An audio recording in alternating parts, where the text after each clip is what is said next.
My favorite question to ask somebody who I respect and I want to learn from is, please tell me why I suck. It might seem a little crazy. It might seem a little out there, but here's why I do it.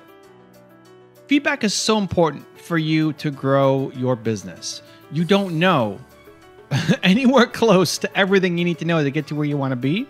And you're going to get a lot of negative feedback. You get a lot of criticism. You get a lot of people who might be in your family or friend circle or people you went to school with who tell you their advice, right? Lots of people will give you unsolicited advice. That's not necessarily that helpful, right? Telling me that I suck is not the actual answer for people around you.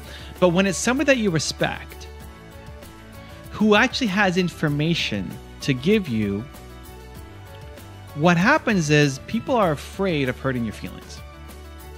So if there's somebody who you look up to, who might be able to give you the information, they would be afraid, just because it's normal human nature. Most people will not be direct, honest, blunt, tell you the hard facts and the truth, the whole truth, because they're afraid of hurting your feelings, right? But when you lead with, tell me why I suck, here's what happens. They might have 3 ideas for you. If you just ask for feedback, they're going to share their one idea. That's the safest. That's the simplest. That's the easiest. That's the least likely to hurt your feelings. If you lead with, tell me why I suck, tell me why it's like the worst thing you've ever seen, what they're going to do is say, well, it doesn't suck, right? Like, hey, you should be proud of yourself and what you made. But here's the 3 things I would do to fix it. You get a lot more truth. You get a lot more honesty because you led with, tell me why I suck. I remember doing a keynote at a YouTube event, and I shared this strategy, and that was the main theme for the ending. And they filmed it, and the MC came up and said, "What did you learn from Evan today?" And they all said, "We suck," which as a standalone doesn't really fit the believe vibe of what I'm usually going for. But it was funny, and they got the message across, because when I'm at an event like that with YouTube, there are a handful of people that I would listen to for advice, right? As you get higher and higher and better at something, you don't listen to everybody's opinion anymore. Now, if it's something like who I should profile next or some themes or content, definitely open. For its specific strategies on YouTube, you're going to start looking at people who have actually done it, right? As you get better at something, there's fewer people who can teach you. So there's a handful of people who I like to collaborate with and seek their feedback and counsel. And that's what I'll always say. Every time I'm at one of those events, I'll find those people, like 5 people I can count on my hand. I would go, hey man, tell me why I suck. Like, you mind spending 8 minutes looking at my channel again and just tell me why it sucks and it's like the worst thing you've ever seen? And I'll say it exactly like that. And again, the response is always, well, dude, like, come on, you don't suck. You have 3 million subscribers. It's great. But you know what? Here's what I would do. 1, 2, 3. You're giving permission to people to be honest. You recognize that it's out of love. Some people will give you a lot of negative comments, not out of love, right? They'll tell you that you suck and all the things that are wrong and who are you to do something like this and what makes you think that you're good enough to do this? You don't have the education and family and connections and resources and money and smarts and you're too ugly too, right? All of these things that people will throw at us, but they haven't done the thing that we're trying to do, right? If somebody hasn't done the thing that you want to do, their advice is not very meaningful. If anything, you should probably do the opposite because they don't know what they're talking about. And yet we listen to these people, right? We often listen to the people who are closest to us because they're in our proximity.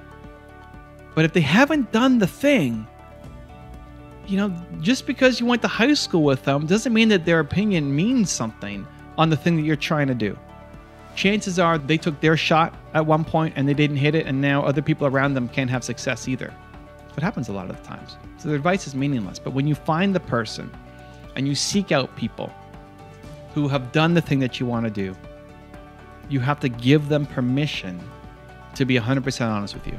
Need motivation? Watch a top 10 with Believe Nation. Hey, it's Nina Carmichael, and we made these videos. It's because you're probably the most ambitious person in your circle, but you know you're capable of more. And you need that push by surrounding yourself with the best. So today, let's learn from one of the best, my husband Evan Carmichael, and our take on his top 10 rules for success. Enjoy! Rule number 2, think big, act small. The secret to getting everything that you want out of life is to think big and act small. Think big. Have a huge dream. Create a vision for yourself that excites you, that you want to make happen. And then act small. Don't let the big dream be so big that it becomes so scary and you never start. Find the smallest possible way to just get started. Think big, act small. Otherwise, your dreams will stay exactly that. I recently had a guy pop into my Instagram live who was a fitness coach, and he's building his success up and doing one-on-one training, fitness, and helping people get results. And he said, Evan, how do I go bigger? How do I build my brand? How do I get people to know me outside of just my pocket, my community? I said, well, you have to create content. You got to be a thought leader. You got to be an expert. I got to see you doing what you're doing. How often are you making videos? I said, well, I don't know, I'm making them once a week. Okay, great. Dude, how often do you go to the gym? How often do you work out? How often do you care about your nutrition? I said, well, every day. Like, you have to take the same approach to your business, to making content, to being a thought leader. I said, are you in shape? And at the time he's shirtless, and then he said, yeah, I'm in shape. And he pans down and you see his abs, and then back to his face. He's got this smile on his face. It's like, I love it, man. You've put that into your daily routine. You're working out and eating right as part of your daily routine. He said, yeah, but it's so hard to go off and make videos every day. What are your clients saying to you about working out and eating properly? That it's so hard. Dude, it's the same excuses. You've already figured this out in one area of your life. The problem is you're not being consistent in the other areas. That if you want to blow up and be a thought leader and get a lot of traction, attention, and views, you need to get good at the thing. You don't become great at anything doing it once a week.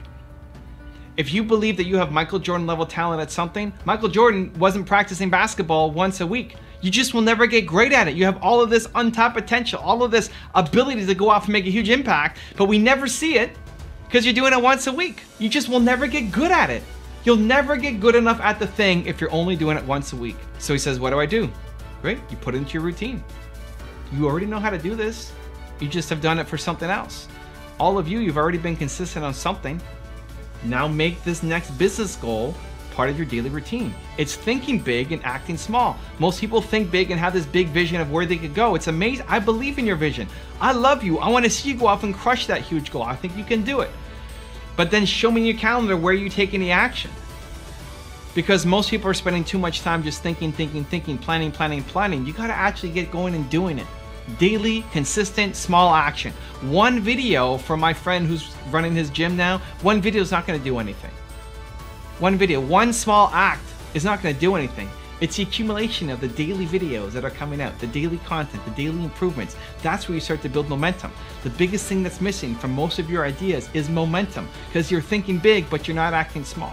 Rule number 3, trust your idea.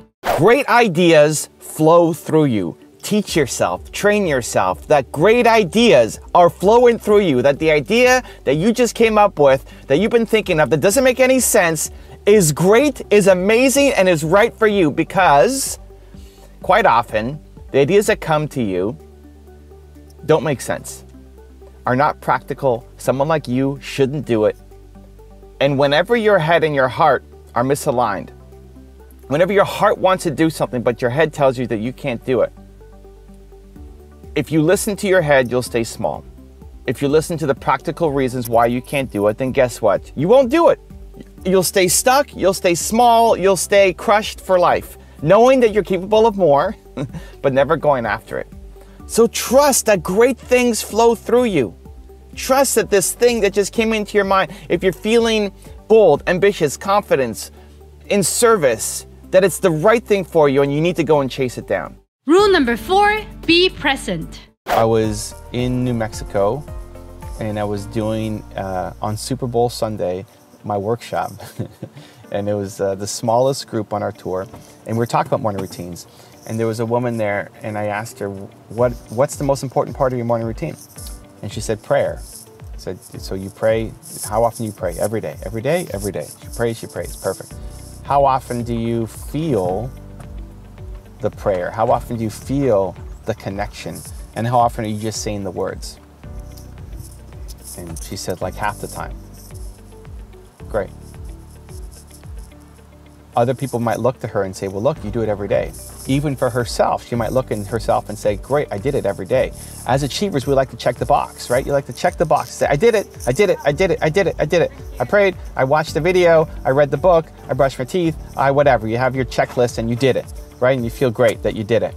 But if you don't get the feeling of courageousness and you just check the box, it doesn't count. So watching a video might be part of your morning routine. Great, I'm, if it's mine, I'm honored to be a part of your journey. If it's somebody else's, amazing, do that too. But if you know that watching a video is the thing that helps make you feel alive, bold, confident, you know that there are some days that watching a video actually makes you feel that way, and other days where it doesn't. And you know that watching the same video over and over and over and over every day will lose its impact super quick, right? Day one, you're motivated. Day two, already you've lost like 80% of the motivation that you got from day one. Day three, it's basically over. You run it for a month, forget it. Like you've already memorized the words, that the words don't mean anything to you anymore. So you have to have some variety. And if you're watching a video while you're doing something else, this is the achiever's curse. You're watching a video while you're brushing your teeth, while you're taking the dogs out, while you're cleaning the sink, while you're making the bed. You're distracted, you're doing something else, you're trying to multitask. Right? Here's what happens to the achievers. You still get to check the box to say that you watched the video. But because you weren't present for the video, guess what happens? There was no retention. There was no feeling. You don't feel ready to take on the day. You don't feel the boldness, the courageousness, and therefore you don't go and have a great day, even though you checked off everything on your morning routine. That's what makes a difference. So if you get to the end of your morning routine and you don't feel bold, powerful, courageous, ready to go for the day, there's one of two things that you have to do. One is you audit your morning routine. You say, what's missing? Does this still work for you anymore? What's missing? Do I need to add something in? Do I need to add an espresso video in during the morning? Do I need to add reading? Do I need to add working out? Do I need to add writing my goals down? Like, what do you need to do to add and tweak and experiment and see if it makes you feel better? Or two, maybe you just need to do the routine again, but with more intention. Maybe you did the whole routine while you were distracted. Maybe you did the whole routine while you're thinking of something else. So you don't get the feeling. There's nothing wrong with the routine. The routine is great. The routine is perfect for you. But if you don't show up with intention, if you don't show up and be focused on it, you're not going to get the feeling. You could sit there and be in the chair. Think about going to classes, going to school. You could sit there and be in the chair. It doesn't mean that you're going to learn. You could sit there and watch a video, but if you're brushing your teeth and doing 8 other things, you're not going to get the feeling. This is the loving push forward that I hope you accept. Because everybody else is going to look at you and see how much you're doing and how perfect you are and how much momentum you have and how many things you're doing, and they look up to you in awe, and you're an inspiration to them. And you should be, because you are doing amazing things. And at the same time, it's nothing compared to what you could do. But the difference between where you are right now and where you want to go is actually not that big. The difference is just minor tweaks between where you are right now and where you want to go. For most of you, it's just minor tweaks. This is one of those minor tweaks. That if you could just stay consistent on having a morning routine, and then inside of that consistency, doing the thing that makes you feel bold, powerful, unstoppable, alive, ready to start the day, not expecting to be amazing when you wake up, but then doing the thing that brings that out of you every single day, your life will change. Also, to make sure you're actually taking action after watching this video, I've designed a special free worksheet just for this video. The worksheet will highlight all of the lessons learned in this video, as well as pull out our 3 favorite learnings and quotes that will inspire you to actually do something. The worksheet will also give you space to write down what your key takeaways are and your specific plan of action to make sure you're getting results. If you want the worksheet designed specifically for this video, absolutely for free, there's a link in the description below. Go click on it and start building the momentum in your life and your business. I'll see you there. Rule number 5, learn actively. This is where intentional learning really makes a difference. I can't tell you the number of events that I've done, whether it's virtual or in person, where there's always Q&A at some point. So if you're going to an event where you're signing up for a Zoom call and the person who you want to learn from is on that call, what most people do is they become passive listeners. You're passively taking out your notepad and you're taking notes. You got your phone and you're like taking notes on it and like, oh, that's a good insight. That's a good insight. But it's passive because you are not going in to the event with an outcome. Your goal should be, if you want to make learning active, if you want to actually get the most from the experience and be able to make the contacts and get your questions answered, you have to know what the question is going to be that you're going to ask, right? So here's what you should do. First off, whoever your heroes, mentors, guides are, you want to follow them on all the platforms where they can go live. Just before this, I was live on Instagram and we had a whole bunch of people asking questions. If you want to talk to me, follow me on Instagram. Right? Join my Discord, evancarmichael.biz. Get in there. We're having great conversations. But the people who are your heroes, follow them on the platforms where they might go live. Look at where they might be speaking at an upcoming event. And then when you go and attend that event, have a plan for your learning so that it's not just passively going through the exercise and activities that they gave you. That's all a bonus. If you're going to go to some conference and there's an activity sheet or workbook to go through, great, that's all a bonus. You need to know going in, what do I want to learn? If I got a chance to ask this person one question, what would that question be? What's the outcome that I want from this? Most people don't do that. And you get caught up in the hype and the energy and the motivation of, wow, it's so amazing, woo! But then you still didn't get the answer that you could have had if you're just more intentional. So you show up, and then when they do the questions, like, okay, we're going to Q&A. Boom, you're the first one there. You're the first one there. You might be nervous. Your heart might be pounding out of your chest like crazy, but you're the first one there. You're standing by the microphone. You're ready to go. You got your hand up before they even go to Q&A in the Zoom chat, right? Like you are ready to go with your question, the one that you want an answer to. And then you're going to ask the person, hey, here's what I'm struggling with. Here's what I'm working on. Tell me why I suck. And then you get the feedback. If you apply that strategy and go after the top 5 to 10 people in your industry, in your niche, who are doing a thing, you can get access to them. And if you intentionally show up with that one question that you want an answer to, and then you end it with, tell me why I suck, you'll get their brutal, honest feedback and get the advice you actually need to grow. Rule number 6, take immediate action. Immediate action. Immediate action. To start building some kind of momentum. This is the problem. This is what we're missing. What's the first step that most of us take? What's the first step that you take? What's the first step? You most often immediately start to talk yourself down. Does this relate? Does this connect? Like as soon as you get the idea, immediately you're talking yourself down. Forget about telling friends, family that that's a problem. No, it's you. It's your own mind that's holding you back, saying that you can't do things. After that, what do? We go into planning mode. Plan. Gonna research, gonna make my perfect plan, gonna write out all my questions for this interview, gonna, research. And then what happens? Nothing. Because you spend the first day planning and you wake up tomorrow and you tell yourself that you can't do it. So the first step is not planning. Planning is important, but it's not the first step. The first step is some kind of immediate action. This is where people get caught up. It's like, well, what's a perfect first step? There is no perfect first. Guys, there's no perfect first step. There's no perfect first step.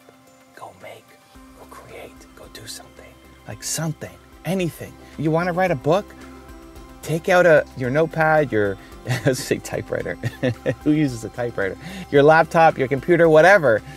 And just start writing. Take out a piece of paper like this and just start writing. Like if you're stuck in the car and you come with a great idea for what you should be doing for your book, pull over, or if somebody else is driving, Nina drives while I film these videos.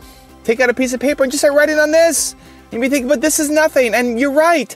But you know what's something? The first step. Momentum, because your scribble notes down here, that means everything. That's more progress than most people ever make on their goals. Because once you get started, the next step becomes so much easier. It's the first step that sucks. The first step that seems so giant. So don't worry about the perfect first step. Just start building some immediate momentum. Learn to take crappy first steps. Crappy first steps. Crappy first steps. Rule number 7, apply the 2% difference. Apply the 2% difference. The 2% difference means as soon as you get a goal in mind, most things that we want to do, most people, what we do is we think of planning. That's step number 1 for most people is planning. No, don't plan. Your first step after you come up with an idea is to act. Planning is important, it's just not your first step. Most people will plan their way to 100%, right? Plan to how I'm going to accomplish my goal. And then they wake up tomorrow, they've lost the boldness, they lost the confidence, and they say, I'm not going to do that. I can't do that. And there's no momentum. And then the dream dies on the table. The first step is momentum. The first step is action. The first step is figuring out the first 2%. That's it. 2%. Don't plan to 100%. Instead, act on the first 2%. Why is it so important? Because when you're feeling bold, when you're feeling confident, when you get that idea, it's flowing through you, right? You're in that energy zone. You want to use that energy to build momentum. Using that best energy to go into planning and then you wake up tomorrow a different person, you've lost it all. Where if you use that energy into action, into momentum, then tomorrow you're gonna wake up and see, oh, I've already built some momentum. It's easier to keep the ball rolling. The hardest step is the first one. So push, build that first step when you're feeling the energy. So as soon as you get your next idea, apply the 2% difference, your first step is to act. Rule number 8, help someone. One of my instructors at Toronto Dance Salsa has Lyme disease. Also, one of the guys on my marketing team now has Lyme disease. But at the time, I knew nothing about Lyme. I didn't know what it was, didn't know what it caused, didn't know how you got it, didn't know anything about Lyme disease. But because she has it, I started learning about Lyme disease. I set up a Google News alert that anytime there was something about Lyme disease, I would get notified. And I started sharing things with her that she hadn't seen before. You know, started sharing that Avril Lavigne has Lyme disease and Shania Twain had Lyme disease, and they both took big breaks from their singing career because of the impact of Lyme disease. If there's new treatments or holistic healing or other people talking about it, then I would share it with them, and I would also educate myself in that process to the point now where she has opened up her own Lyme disease holistic healing practice and doesn't teach at my school anymore. She's left the school to go launch this business. And I'm so excited for her. It's great. It's fantastic, right? We're on a parallel path and now she's jumped off and done her own thing, which is amazing. Now, did I make her go launch that business? Of course not. Did I have a tiny little piece of inspiration or hope? Maybe. I'd like to think so. But when you can help people accomplish their goals, it does two things. One, it makes you feel good. You know how good it feels to help somebody, right? We're all built to serve. Where's the book right there? We're all built to serve. It makes you feel good to know that you help somebody. This is what we all want to wake up and feel like what we do matters, is meaningful. You are built to serve. And so when you can get out of your own selfish interests and go help that person accomplish what they want, it feels good. I get more joy from doing that than a business transaction, right? I get more joy from sending her something that she's like, oh my God, I didn't know that existed, than how many views I got on my video yesterday, right? It feels weird to know, great, we have 3 million subscribers on my main channel. I don't even know what that means. It's hard to even contemplate that. It doesn't feel like anything I can touch. But knowing that I helped one person with something is the thing that gets me excited. So it feels good. And the more you feel like you're doing things that matter, at least to one person, it gives you the motivation, energy to just keep going. Because a lot of times that's the thing that we struggle with, is we don't feel like what we do matters. It's not important. Then we lose motivation, then we stop, we quit, right? So you have to feel the connection to the work you're doing. Rule number 9, solve a problem. Solve a problem. As you're talking to customers, as you're talking to people who will be using your product or your service, who will be engaging with your content, as you're talking to these people, what is the problem that they're facing? What is the struggle? What is the challenge that they're facing? And then help them accomplish it. If I apply it to myself and the YouTube channels for context, one of the biggest challenges I think people have is a very poor environment. You've got people in your life who keep you where you are. Some people may be telling you that you can't do things. That's the worst case scenario. Some people might be cheering you on, but they can't guide you. You're not inspired by them. The people around you are not inspiring enough for you. And that's why you're stuck, because the environment is keeping you small. Where if you are around higher achievers, if you're around Tom Bilyeu and Oprah Winfrey and Elon Musk and these people, they would pull you to be better.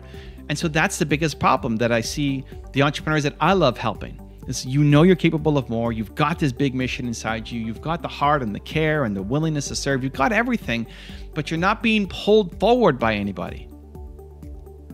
And so I want to try to create that through content, because you may not be able to hang out with Tom Bilyeu and Elon Musk and Oprah Winfrey, but every day on YouTube, you can hang out with Tom Bilyeu, Elon Musk, and Oprah Winfrey from the content that I'm going to make and create, right? So that's the problem that I'm trying to solve. And I get that because it was me who struggled with it, but also the people that I see who I connect with, who are watching the videos, they're leaving feedback for me. And I'm talking to them and I realize you've got everything. You've got everything. You've got everything. You're just missing that environment to push you forward. So that's a problem that I solve. What is the problem that you solve? When you can combine your passions, right? Step number one, you're combining your passions. Step number two is we're talking to customers, people who are going to use potentially what we can create. And then you're understanding what their problem is and you solve it for them. That's how we start to build a successful business. Back to the entrepreneur success formula. If you get this formula, if you apply it, it's simple, it's basic, and it's one of the most powerful things you can ever do. And it's one of the biggest reasons why entrepreneurs don't win, despite having the heart and the care and the service. You have to combine the thing that you love doing with all your heart with something that brings value to other people. Bring those things together and you're on to your next successful business career. Rule number 10, the last one before our very special bonus clips, do it anyway. Everything that you want out of life is on the other side of your fears. Every great thing that you want out of your life, the life you want to create for yourself, for your family, for the community, for the world, the life that your family and you deserve is on the other side of the things that you are afraid to do. And if you never jump into it, if you never address them, if you never do those things, those great ideas that you got inside your head that could change the world, if you never take them on, you'll live your entire life knowing that you were capable of more and that you played small.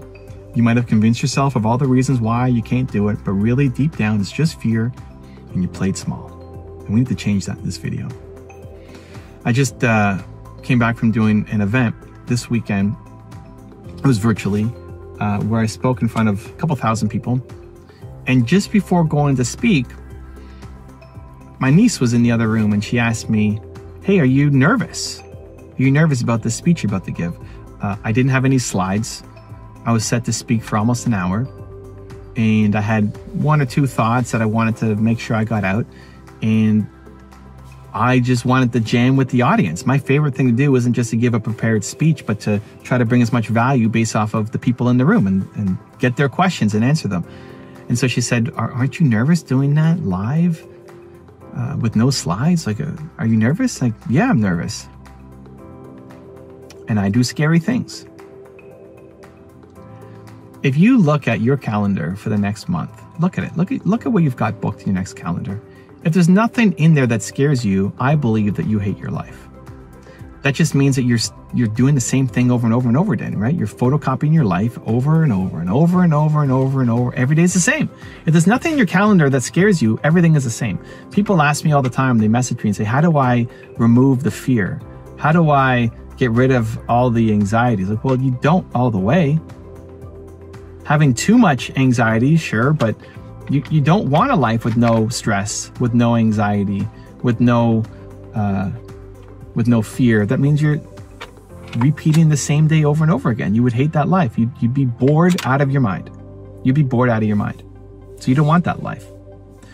The key is we're not attacking it. We're not addressing it. You're not doing enough to jump into the thing. And so you're just reliving the same fear in your head of what could happen over and over and over and over and over again. The path through fear is through. It's not to play small. Every time you get scared of something and you don't do it, you're teaching yourself to have less self-confidence. If a great idea comes to you Maybe you get a great idea from this video or another video or a book or a friend. You get inspired. A great idea comes to you. And it's a big idea, and it's going to require you to grow and be a better version of you, right? And then you don't do it. You play small. You find some excuse, some reason why you can't do it.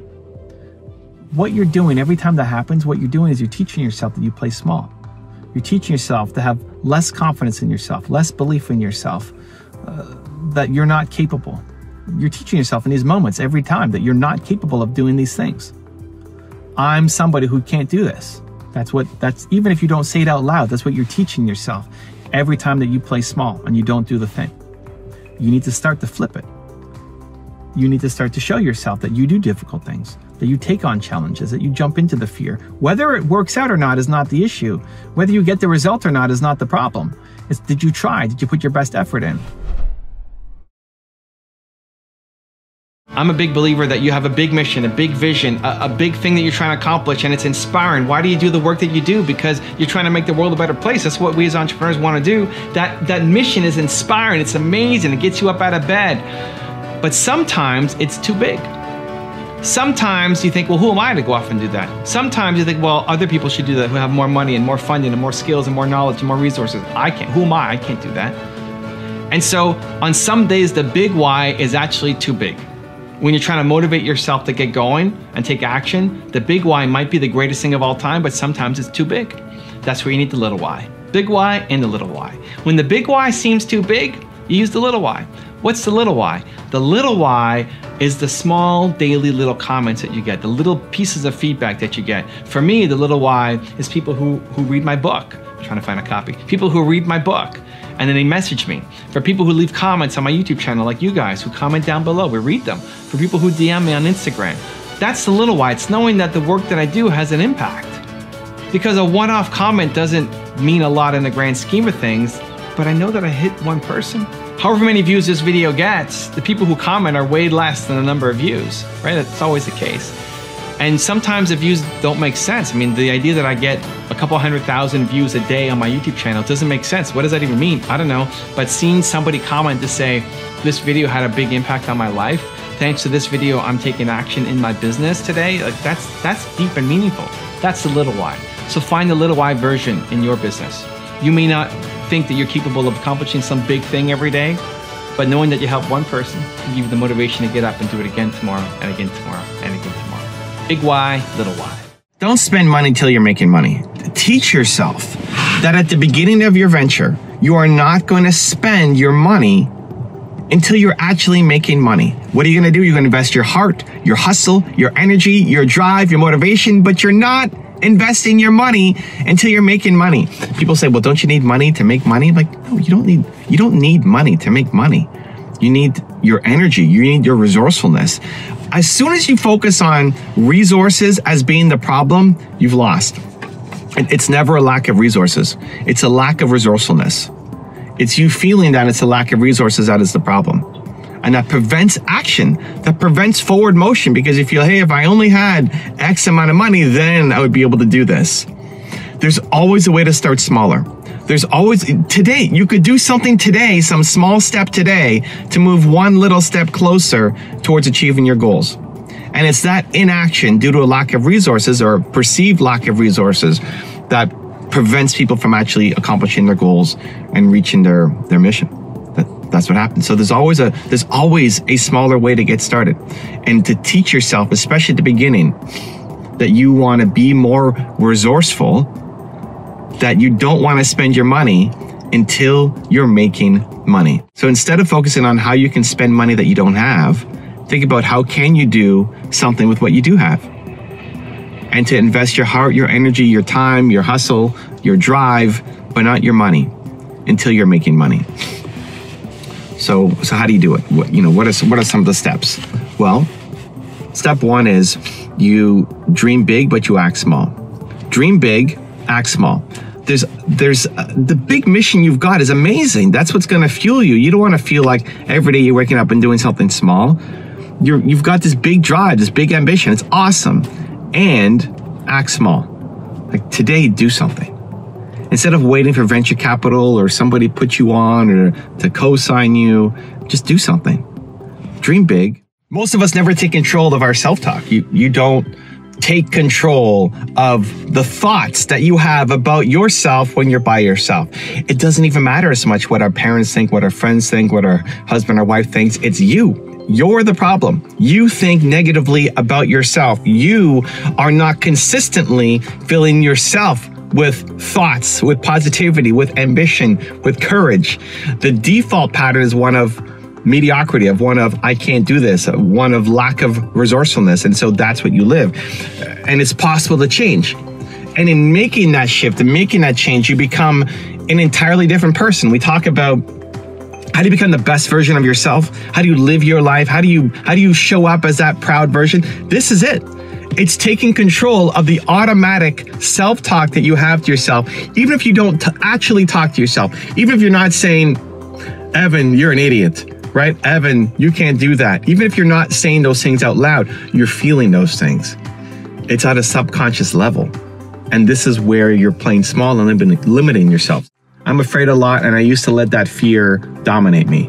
I used to let that fear prevent me from doing the thing that I needed to do, whether it's making videos, whether it's speaking on stage, whether it's interviewing people.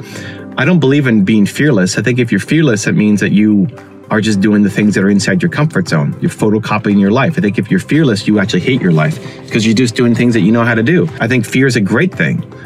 It's not being fearless, it's having the fear and then showing up because of. Not even despite of, because of. Because you're afraid, then you have to go do the thing. Because you're worried, then you have to go do the thing.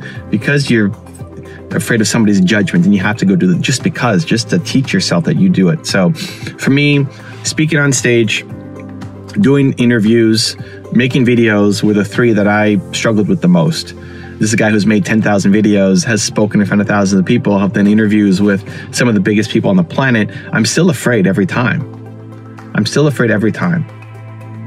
And I don't let that fear now stop me from doing the thing.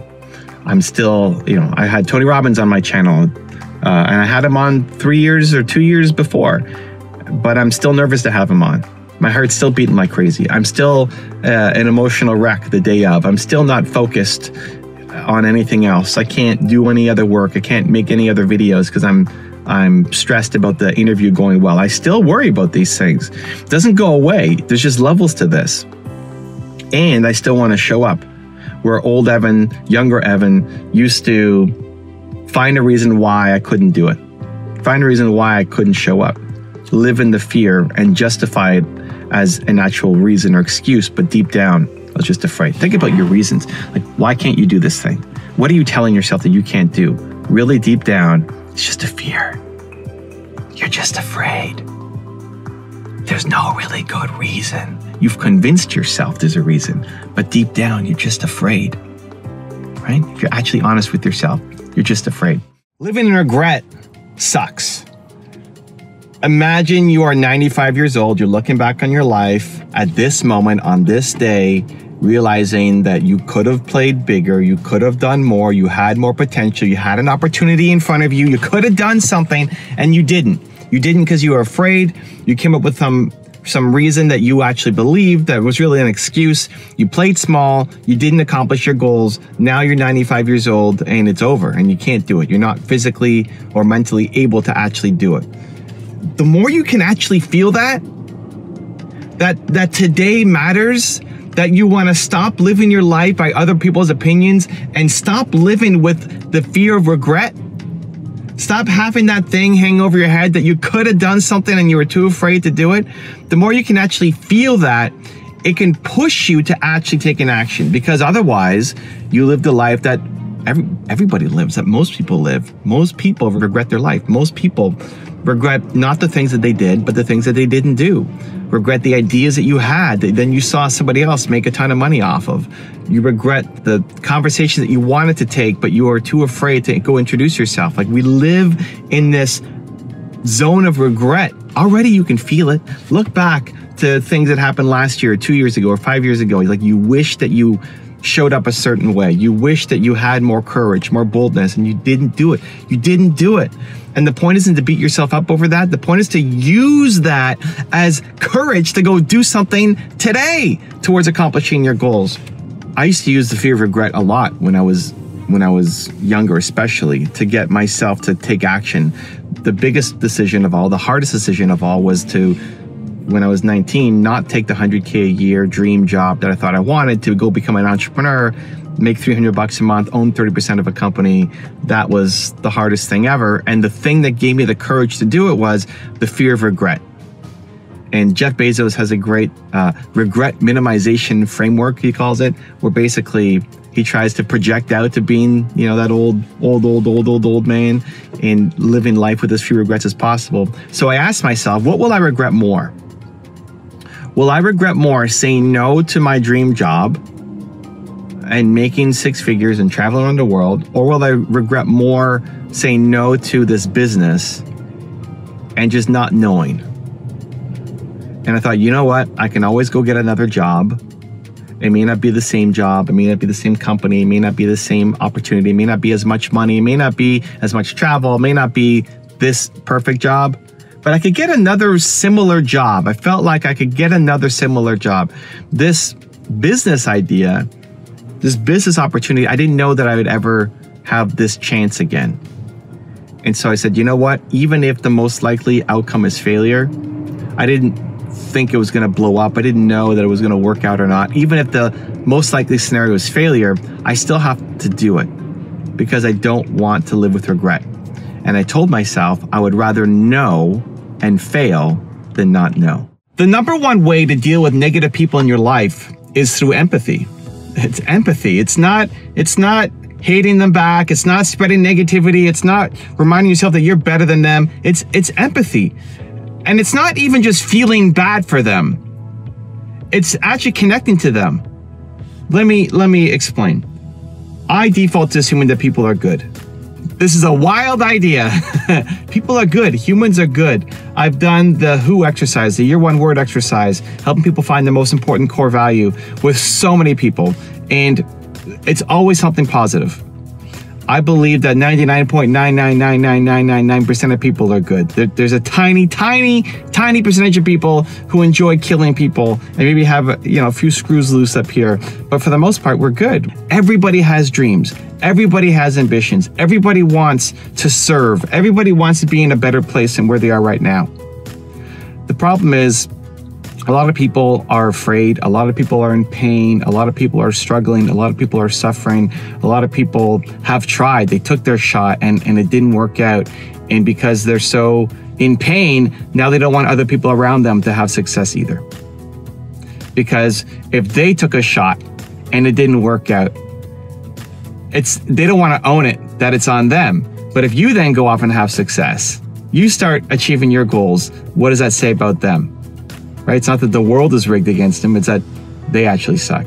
And they don't want to admit that, and they don't want to own up to that. And so they're living in pain. And so they take it out on other people. They take it out on you, they take it out on me, they take it out on the world. They take it out on people. Right? That's what people do when they're in a lot of pain. Think about you. Think about your experiences, your life. Think about when you've been in a lot of pain, when you've struggled. Really think about this. The last time that you were struggling in a lot of pain, did you then show up as your best self in all situations? Did you maybe lose your cool on somebody? Did you maybe insult somebody? Did you maybe say something that you're not proud of that you later would regret? Has that ever happened to you? It's not that you're a bad person. It's not that you're a toxic person. It's not that you're a hater. You were just in a lot of pain. And so the people who are throwing shade at you are in a lot of pain. They're struggling. And just recognizing that, just trying to put yourself in their shoes and look at their life. And if you know them, you can actually look at their life. And if you don't know them, you can assume things about their life. If somebody's coming and leaving a negative comment on your YouTube video, the fact that that is the highlight of their day speaks volumes about them. Right? If the best part of your day is going to somebody's YouTube channel, leaving some nasty comment, that gets you feeling good. You're in a lot of, just imagine the pain that person's in. Imagine what their life is like right now. And it's a bit of a mental exercise because at the beginning, the natural reaction is to be defensive. Like, well, no, I'm not this. And how could you call me that? And we want the people around us to support us and cheer us on and tell us that we're doing the right thing. So the natural defense mechanism kicks in where we say, no, that's not right. But if you can take a breather, you can take a step back and you can just try to have empathy. Try to put yourself in their shoes. Try to see that they're in a lot of pain. What it does is removes the sting from the words. It removes the venom from the words. It doesn't get you to react as emotionally. It allows you to show up more as your best self. It's one of the most valuable things you can start to practice. This is one of the things that prevents people from creating content, from posting videos, from sharing their thoughts. You've got a big mission, a message. Your story can change people's lives. Your story can change people's lives. It will change people's lives. And we're afraid to do it because of how people that we don't know or people that we do know will judge us. We're afraid that we're going to get negative comments. And that's the reason why you're not putting your message out there. We have to learn, you have to learn to stop getting in your own way and to start sharing, to start releasing, to start living your life, the life that you want, not somebody else's version of it. There's an order to things. There's a sequence to things. Part of the problem with a lot of entrepreneurs is they're just not doing the things in the right order. You're trying to tackle that big mission from the start, doing all 30 things at the same time and not making any money, not making any momentum, not making any progress, and ultimately not having the impact that you want to have. So out of your 30 ideas, all inside your mission, amazing, which one is actually going to start getting you paid? Because when you can start making money, everything becomes better. Everything becomes easier. You can quit your job. You can pay your bills. You can hire a team. You can have a bigger impact, right? If you had a team of 10 people versus you doing things part-time on the weekends and evenings, you're just going to have a much bigger impact if you have you working full-time and a team around you. How do you get there? What's the one idea out of the 30? Catching that pattern. It's like, oh, it happened again. I wanted to go and do this and I didn't do it. Again, I had this opportunity to talk to somebody and I played small. Again, I had this chance and I didn't do it. And you're going to catch it a day later, a couple days later, and reflect back on it and realize, okay, I should have done it. Next time I'm going to try to have more awareness. Step one is just the awareness game, because the problem is it's so autopilot. We play small by default, especially if we've been doing it for decades. You play small by default.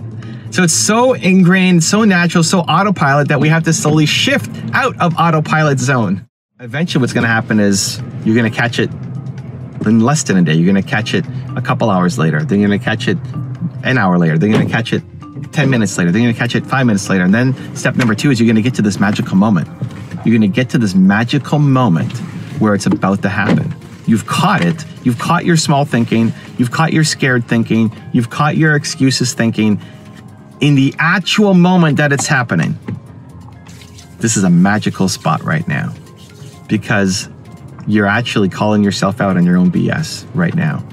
And what you need to do is get enough courage to actually take the action, to pivot courses, to instead of doing what you historically normally would do on autopilot, now we're going to take the other action, the action where you're proud of yourself, the action that you don't want to live in regret. That version of you showing up. Spend a little time with yourself and finish the sentence. I am what? I am blank. I am blank. What's the blank? You are what? If you're just by yourself, you have a little space to breathe from your environment, you are what? What are some of the words that come up? What are some of the positive words? And what are some of the negative words that show up? If you're being honest with yourself, there'll be hopefully some positive ones. So for me, it could be I'm someone who believes. I am a great husband. Not paying attention. I am, a great father. I am a great, not owner. What do you do with dogs? I don't know. A great. They're still considered your kids. They're my kids? Yeah, dog kids, pet kids. All right. I am, but then on the negative side, like I am afraid of disappointing people. I am scared of speaking on stages. I'm worried that I'm going to ask bad interview questions. Like, what are the positive and negatives if you fill in the I am? Okay, just to get awareness of yourself. This starts to uncover some of the subconscious behavior that you're living on autopilot, right? The subconscious is the autopilot. It's what you're doing by default. The conscious is what we want to take control of to then turn into subconscious, to then make the automatic, the positive, the ambitious, the bold, the courageous, right? So start with I am. What that does is lead you to step 2, which allows you to identify your trigger words. So what are the trigger words that you use consistently as an excuse for you not to do the thing. So my 3 trigger words are scary, difficult, or hard. That when I say scary, difficult, hard, those used to be the reasons why I couldn't do something. Those used to be the reasons why I would let myself off the hook. Those used to be the things I would tell myself, oh, I can't do this because it's scary. I can't do this because it's difficult. I won't show up because it's hard. And I would let myself off the hook for those things. That I would say, oh, that's okay because it's scary, so I'm not going to do it. And that used to be my identity. You want to swim forever. Adopt the mindset that you want to swim forever. Most people, if you're thinking about swimming, you're swimming to reach the island, right? If you're swimming on the ocean, you're swimming to reach the island. The island is some goal. The island is, I want to hit 1 million subscribers. I want 1 million in revenue or whatever, some arbitrary goal. The goal isn't to hit the island. Your intention shouldn't be to hit the island. It should be to swim. You have to love swimming. You want to swim forever. I want to swim forever. Every now and then, you might need to look back, and see how far you've come. See how far you swam. Every now and then, we need that mindset, that gratitude, that perspective to say, wow, I'm so much further ahead than I used to be, right? A big challenge with achievers is we don't feel like we've done enough. Especially high achievers, you don't feel like you've done enough.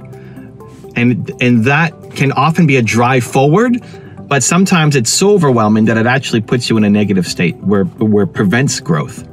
So in those moments, you look back and see how far you swam. It's like, wow, I've come a long way compared to who I used to be. The accomplishments, the belief systems, the mindset, the relationships, like the personal development, how much have you grown? If you actually think about it, how much have you grown in the past 5 years is probably crazy. If you're a fan of this channel, you're watching this video, you've grown a lot in the past 5 years. And every now and then when you're feeling low, you need that perspective shift to look back and see how far you've come. But otherwise, it's forward. Growth, more growth. You want to swim forever. You don't want to hit the island. You want to swim forever. We've all experienced those moments where you hit a goal and then what? What do you feel? You feel a moment of happiness, of accomplishment, and then like, oh, is that all there is? When I hit 1 million subscribers on YouTube, like that was the drive, that was the goal. I want to hit 1 million subscribers on YouTube. I wanted to hit it. I don't even remember what the goal. I wanted to hit it before Gary. I wanted to hit 1 million subscribers before Gary Vee, and we did it. And they're like, oh, I'm still the same person. Somehow we feel that when we accomplish something, we're going to feel different. We're going to be different. You're going to be a different person when you hit that goal. And we end up getting confused because it's not even about the goal. You become a different person in the pursuit of the goal. I've studied more successful people than most people, just in the nature of the work that I do. And there's a reason why the #1 rule for success over and over and over and over and over and over and over again is you have to love what you do. You have to love the process. Successful people, they love the process. They love the doing. They love the actual showing up every day. I'm sitting here at a Nina's inside there. Can we see? Nina's inside at a T&T. It's a Chinese grocery store. She's inside doing shopping. I'm sitting here in the car making videos. Why? Because I like it. I like the process. It's not about how many subscribers I have on the channel. I like feeling like this matters, that I'm so grateful that thank you. Honestly, thank you for watching this video. I'm so grateful that you're here watching this video, that I could make something from my car that's worthy of somebody else's attention. Thank you. I love this. We've done over 10,000 videos. Why? Because I love it. Like if it's just a strategy, if you're just trying to reach the island, you drown. If you're just trying to reach the island, you drown. You have to love swimming. This is the mistake most entrepreneurs make when they're first getting started, is you're just chasing an opportunity, but you don't actually love the process. This is a great quote, one of my favorite quotes of all time. It's an African saying that beyond the mountain is more mountains. And it's similar to the swimming analogy. Beyond the mountain is more mountains. What do you do when you get to the top of the mountain? There's another mountain to climb. You don't ever want to get to the top of the mountain. Think about it. If you hit the top, you're going to start to hate your life because there's no growth, because we want more growth. We want more learning. We want more progression. If you felt like you hit the top, that's a fast path down to depression. Beyond the mountain is more mountains. It's the greatest quote of all time, at least one of them. I love that one. I think of Ted Turner's father, whose goal was to be a millionaire, and then he hit the million and he killed himself because he thought, you know, he wasn't happy with his life. He wasn't happy with his process. He wasn't happy with what he was doing every day. But if he hit $1 million, then everything's going to change. Then he's going to be a different person. He hit his million and he was the same person. He wasn't happy. So he killed himself. So Ted Turner, who's, you know, a billionaire, one of the wealthiest people in the world, decided, I'm going to set a goal so big that I'm not going to hit it. And that's the point of having a vision, you know, a mission, like something so big beyond yourself that you never hit it. I want to solve the world's biggest problem, that people don't believe in themselves enough. I'm never going to do that. It's not going to happen, not in my lifetime. And yet I wake up every day trying to make that happen in my lifetime. You have to want to swim forever. Tell the people around you. So Nina stepped out, but Nina, my son, my team, my family, I'll let them know, hey, if I say scary, difficult, or hard, I want you to let me know. If I say to you in any conversation, I can't because it's scary, or it's difficult, or it's hard, I need you to call me out on it. Because I still don't catch all of them. It's a lot more than it used to be. And I'm probably, 90, 95% of the way there, but there'll still be some small percentage. And having people hold you accountable is really important. Now, the default thinking for them is going to be, what are you talking about? You're always doing all of these things. You're always showing up. You're always doing scary, difficult, hard in my case. Yeah, but not like I could be. There's another level to this. And everything I want out of life, my mission, my vision, my boldness is on the other side. My great life is on the other side of even more scary, difficult, and hard. I have to start living it. And so I need help in catching it. So you use yourself as step one, as the first part, but then if you can, as a bonus, bring in the accountability to the other people in your life who can help you catch it. And you're not allowed to get angry at them. You're not allowed to get frustrated at them. If you say one of your trigger words and they say, you just said it, you're going to want to say, nah, but it doesn't count. It doesn't mean it. I was thinking something. Stop letting yourself off the hook. Instead, you say, you're right. And then you go do the thing. And the more you can train that, trigger word came up, I'm doing the thing. Trigger word came up, I'm doing the thing. Trigger word came up, I'm doing the thing. It's scary, I'm doing it. It's difficult, I'm doing it. It's hard, I'm doing it. Just because you start shifting your identity. You start changing your self-talk.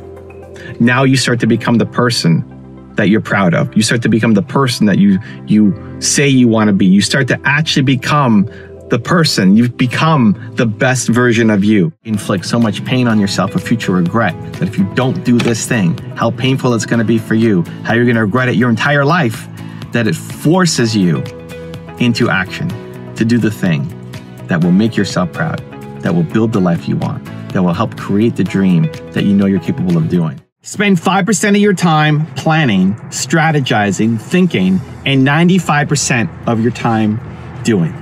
Executing tactics. I call it the 5-95 rule.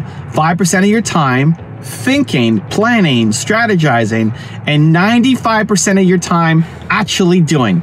This is where a lot of entrepreneurs get held up because we're dreamers. We want to change the world. We've got this big mission, this big vision. We've got all these amazing giant plans, and it's so much fun to sit and think and plan and watch videos and draft up what our perfect company, our perfect life, the perfect world's gonna look like. It's a ton of fun. Anytime you get entrepreneurs together and you start dreaming about the future, but tell me about where you wanna go, what you wanna build, those are really fun, easy exercises for us. We love staying there. The problem is none of that stuff actually happens until you do something. Right? The perfect world you want to make, the perfect life you want to build, none of that happens until you actually start doing it. Think about working out as an example, right? You could research all the exercises, you could think about the beautiful life you're going to have when you have your six-pack abs, but nothing counts until you actually start working out, until you start running and doing your push-ups and doing your sit-ups and your squats and all of that stuff. 5% of your time should be picking the plan, strategizing the plan, and 95% of the time actually doing. You don't want to be in the same spot a year from today, a month from today, heck, even a week from today. We don't want to stay stuck. You don't want to be in the same spot. You don't want to be having the same thoughts to say, I wish I could be further ahead. I should be doing something else. Like to have the frustration with yourself, your life, your lack of momentum. If you don't want to be stuck in the same spot 1 week, 1 month, 1 year from today, the difference is not going to be different strategies that you come up with. You're super smart. You're a smart person, and you're doing this for the right reasons. You've got heart. You want to serve. You want to make a difference. You want to feel like what you do matters. The only tweak you have to make is switching the time you're spending thinking and pondering and in fear and strategizing and moving it to just doing, to just executing, to doing one more. So that's the challenge for today. Look at your calendar for the rest of the today, for the rest of next week, 595. 5% of your time planning, thinking, strategizing, and 95% of your time doing. That will make the difference. The biggest problem is a lack of belief. My biggest problem, your biggest problem, the world's biggest problem is that we don't believe in ourselves enough. You could do great things. You could be the Michael Jordan of something. You are literally the greatest in the world at something. But if you don't actually believe that you are, then you won't be. And people with far less talent, far less resources, and far less heart than you will win because they just took action. So my biggest limitation is still a lack of belief. It's still the thing that holds me back.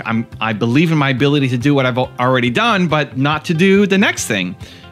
It's a constant battle and a constant reminder because you want to grow. I want to grow. I want to keep learning. I want to keep getting better. And so to get to that next breakthrough, I'm going to have to believe in myself to say I can do it. Just yesterday, I was on an Instagram Live with Kevin O'Leary. Mr. Wonderful, Shark Tank was a super fun interview. And the hour before it, I was just totally useless. I gave myself an hour before to prepare, to research, to think about what questions I wanted to ask, to think how I'm going to introduce him when he comes on. I don't have a connection to Kevin O'Leary before yesterday. I had the good fortune to meet tons of people and connect with them, but Kevin, I haven't done anything with over the how many years I've had my YouTube channel. It's crazy, so I'm nervous. And in the back of my head is, he's a professional. It's going to be great. He's not somebody who's like yells at his interviewers. It's going to be fine. But in my heart, I'm still nervous. I'm still worried. I'm still anxious that I'm going to say the wrong thing, ask the wrong question, not give a great interview, and it's over in 7 minutes. It's my panic attack taking over.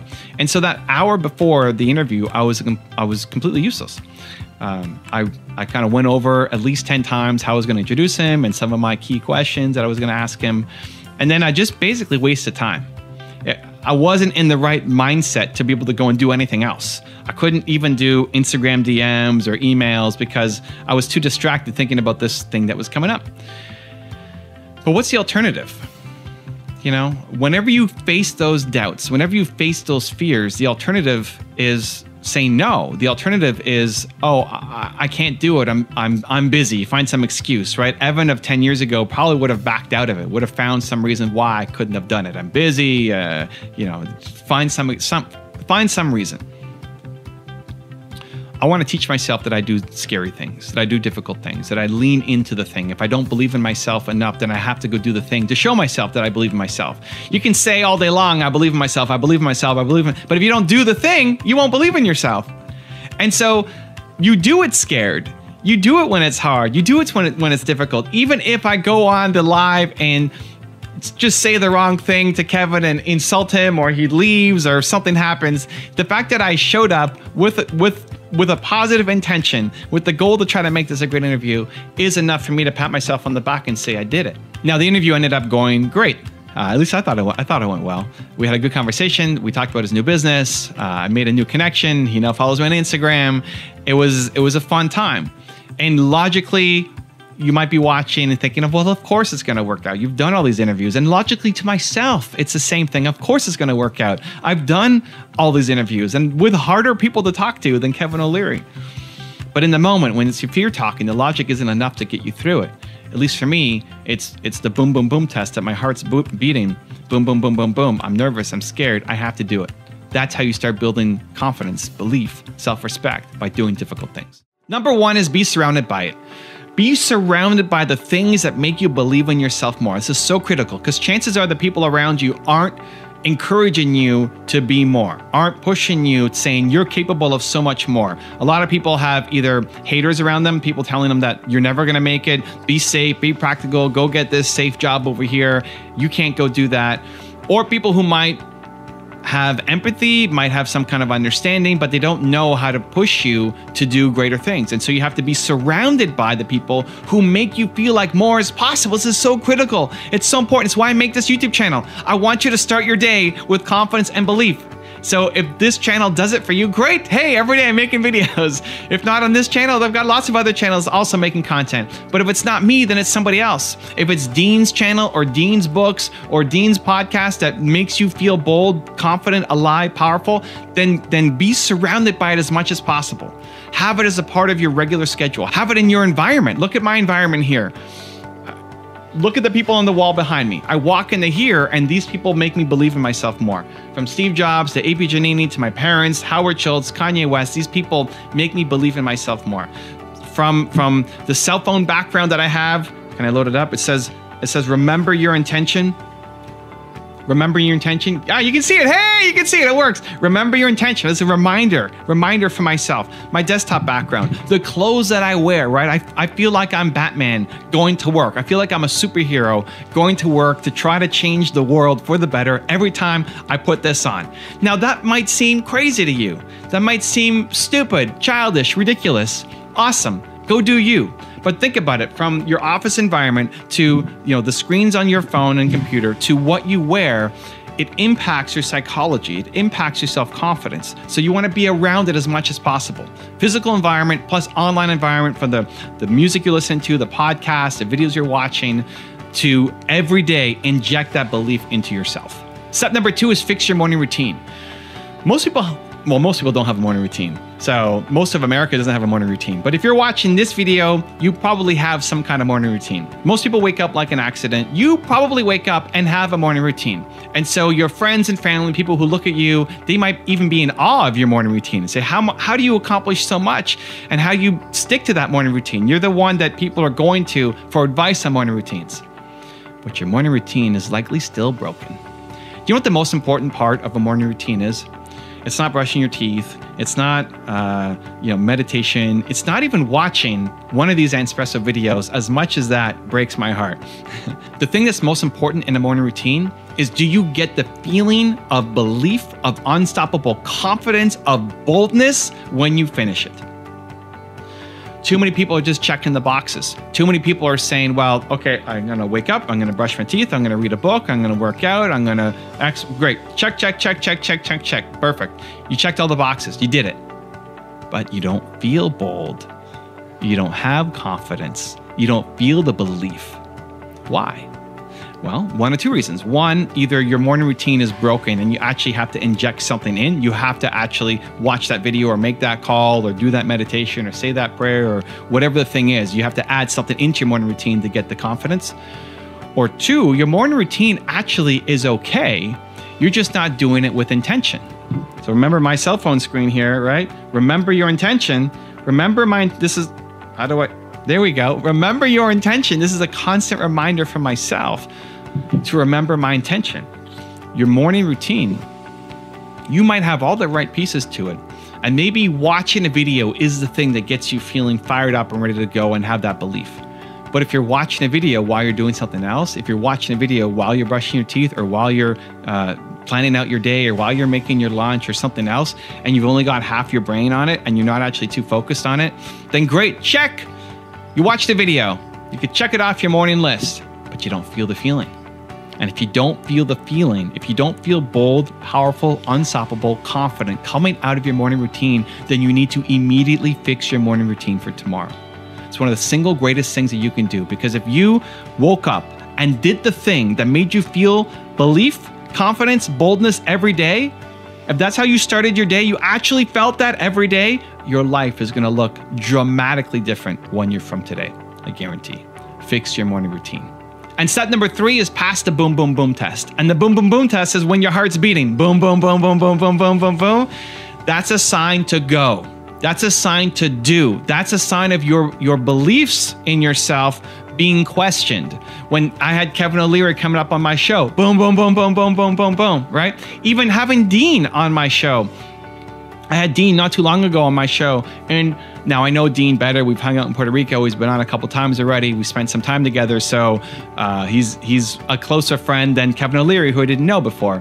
Now, the last time I had Dean on, it was to promote his book, but I couldn't bring him in for more than a couple seconds. Instagram, I'd bring him in and it would crash. And so I tried to bring him in and then it would crash again. And I tried like 4 or 5 times to try to bring him in, and he's sitting there live and it just keeps crashing. And I felt so terrible. It's like all my worst nightmares come true, right? Like it didn't work out. Oh my gosh, I feel so bad. I'm letting him down. I'm letting my audience down live. It just felt terrible. And so in the back of my head is, oh my gosh, remember the last time I tried to have Dean on? The fiasco that happened. And so boom, boom, boom, boom, boom, boom, boom. I don't want it to happen again this time. But not letting the boom, boom, boom, this is just your fear talking, right? This is just lack of belief talking. It's a lack of belief that it's going to go well this time.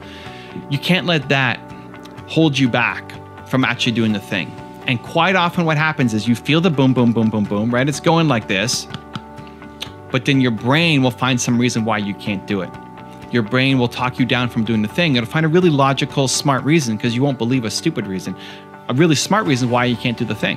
And so you don't, but really you're just afraid. And so this helps you catch it. When you feel the boom, boom, boom, it's going like this, your heart's beating, I'm scared, I'm doing that thing. I'm doing that thing, and I'm gonna reward myself for the effort, whether it ends up working out or not, because I do scary things, and so do you. The fact that you look at your calendar today, tomorrow, next week, and nothing excites you, okay, great. What can you shift?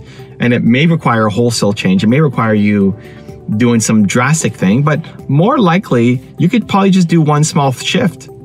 Like just start building momentum. Just start doing one little thing every day to start to train yourself, to start to just push the ball a little bit forward. Because often we think we have to make some giant change, and the only answer is to move to Mexico. And then it never happens, because to move to Mexico takes you however many, months and budget and all this stuff. You get stuck in planning mode instead of doing. What's a small step? What's a small tweak that you can make to today's calendar to inject more energy into it? What's something that you're going to love doing that will give you more energy, that then now you have energy for other things as well, right? Some kind of immediate momentum. The fear of regret is one of the most powerful tools at your disposal to help you get into action mode. Let me explain. Whatever you want to do, whatever your goals are, your mission, your dreams, whatever you want to do, if it's big enough, it's going to have some fear attached to it, right? You don't want to just do the same thing over and over and over and over and over again. So therefore, your dreams, your ambitions, your drive require you to do things that are scary, that are new, that are different, that are pushing you outside your comfort zone. And our natural reaction is we don't want to do those things. Right? In theory, we do. When we feel bold and confident, we do. When you watch a video like this, you get inspired and motivated, like, yes, I'm going to go do it. And then when it comes time to actually doing it, you find a reason why you can't do it. Right? Too tired, I'll do it tomorrow. There's always some logical reason why you can't do it. Meanwhile, it's just fear. Understand that underneath your excuses, your reasons are just fear. It's just fear. You're afraid of doing a thing. You're afraid of being judged. You're afraid of who will see it. You're afraid of who won't see it. You're afraid of nobody seeing it. You're just afraid. You're afraid. And getting to your dreams require you to step through that fear. And the future regret, the fear of future regret is so powerful because it can knock you out of the immediate fear of doing the thing. So let me break it down. If you had to make a video, you're gonna make a video. I'm making a video right now, right? If I was afraid of making this video, I'm afraid of making this video. I'm afraid of I'm gonna have the wrong words. I'm afraid that Nina is gonna judge me for the words that I'm saying. I'm afraid that my dogs are not gonna be happy with me. Whatever. Afraid of what that guy thinks. For For me, with my phone, right? You're afraid. All these things come through our head of what we're afraid of. And by the way, Nina's very supportive, as always. We love you, Nina. Anyway, you're afraid. So if you're afraid of making a video, great. The present fear is very real. It feels big, right? let's put it on a fear score. The fear of actually making that video is a 50, okay? It's a score of 50. That's how much afraid we are to do it. It's a 50. The fear of the regret of not doing it, in the moment, it's not very big. Maybe it's a 1, right? It's just a 1. It's a 1. The idea that, okay, I might regret this one day, whatever, it's a 1. But the problem is, the 50 is just for today. That little fear of, well, it's a big fear, but in the moment of doing the one thing, say it's a 50, it's just today. The regret compounds. So it's 1 today, and it's 1 tomorrow, and it's 1 the next day, it's 1 the next day, it's 1 the next day. It actually ends up being a million, right? It ends up being huge. The fear of inaction becomes huge, but we don't feel it on a day-to-day basis because it's too small compared to the present fear of doing the thing. So what you have to do, and this is the hack to get out of procrastination. Bless you, Nina. This is the hack to get into action mode. This is the hack to actually start chasing your dreams down. Believe Nation, come on, let's go. Is to make the fear so big of regret that you're gonna miss out, that this video that you're about to make today is going to be the video that is life-altering, life-changing, life-redefining for you. This one thing that you're about to do is going to be the greatest moment of your life. So you make that pain so big that now it becomes a million versus the 50, right? So then it's not as scary to go do the thing because there's a bigger fear. You're basically inflicting a future pain so big on you that the present pain doesn't feel as big. For too many of us, there's no deadline. When's the deadline on your dreams? When's the deadline to make your content? When's the deadline to actually execute things? For most of us, there's no deadline. You don't have a deadline. And so because you don't have the deadline, you allow yourself to procrastinate and to tinker and to make things perfect and to never release because there's no deadline. It doesn't matter enough. When I'm making videos, I have to make a certain number of videos every week for my channels. And there's a deadline. I have to get them done today. They have to get done today because tomorrow I'm doing something else and the next day I'm doing something else and I'm not touching my YouTube content again until next Tuesday. So if I don't get it done today, then my team doesn't have content to go off and create for the channels and then I'm disappointing you. And it's been, I don't know, 7 or 8 years since we have not uploaded a video on one of our channels. Years. It's been years. Years of consistency. And that's how you start to build the machine because there's a deadline, because it matters, because it's important today. Have a reminder system in your life constantly. What are the things, because you're feeling it right now, hopefully if you're watching, you're feeling it right now, you're feeling excited right now, you're gonna make a change right now, and then tomorrow you're gonna fall back to who you used to be. So what do you need in your environment? What do you need in your habits and your daily routines to remind you? You need a reminder system so it can become more automatic, that it doesn't rely on your self-will and your discipline constantly, that it gets introduced to you constantly, whether that's YouTube videos. Hey, Espresso, 5 days a week, every morning. I'm here. Let's go. Here's a new video for you. If it's Ed Milet's channel or Tony Robbins' channel or Oprah Winfrey's videos, like whoever, or if it's books or podcasts, if it's your physical environment, if it's morning intention, like just figure it out for yourself and schedule it in. Schedule in the reminders. Schedule in the intentionality so that this doesn't just become a one-off moment, but that it's a daily reminder. It's a daily consistency. It's daily momentum because you need that. Happiness comes down to fulfillment versus excitement. When people ask me, hey, Evan, how do you define happiness? This is one of the most common questions I get asked when I'm doing interviews and podcasts and such. What does happiness look like to you? Well, happiness is fulfillment and excitement because it's a very interesting word. So let's break it down. Fulfillment is feeling like what you do matters. You're happy when you feel like what you do matters. You're happy when you feel like you wake up today and today is going to matter. This is what we all want. We all want to feel like what we're going to do today is going to have an impact on somebody else's life. We are all built to serve. You want to feel important to somebody else, not just from a ego perspective that, oh, I matter and I'm important, but in a way that you contributed to somebody else's life. We're all connected. We want to feel connected. We want to feel like this is gonna matter today, that this video that I make for you, even though I'm here just in the car by myself. Well, Nina's back there. Hello, Nina. Even though I'm just here filming by myself in the car, I want to feel like this video is touching somebody. It's touching you, that you guys are watching it, and hopefully the message here is going to be inspiring and helpful to you in some way. We all want that. That's fulfillment, right? If you wake up too many days in a row and you feel like today doesn't matter, nobody cares if I show up, nobody cares if I do a good job or not, nobody cares. That's a fast path to depression and worst case suicide, right? That's where a lot of people unfortunately are living right now, is they don't feel like they matter. They're not happy because there's no fulfillment. They're not happy because they feel like they don't matter to anybody. So that's fulfillment. The other side of happiness is excitement. You're happy when you feel like you're doing something new. You're happy when you get to try something new. You get to have fun. You get to do something that hasn't been done before. You're going out of your comfort zone, or you're having this quick hit, right? I mean, it could be anything from, I'm excited to have my coffee. Yeah, I'm excited to have my Starbucks. You know, when we go once a week to film, we get a Starbucks, put some cream in, and I'm excited for the taste, right? You could be excited for that donut or that meal. You know, it may not even be good for you. The donut's not good for you, but you're still excited to have it because it tastes so good. You're chasing this little momentary high. Or you could be excited to go on that vacation. You're excited, just something new. It's a moment in time. It's the candy, it's the sweets, right? And it's the sweets of life. It's not sustainable, but it's not designed to be sustainable.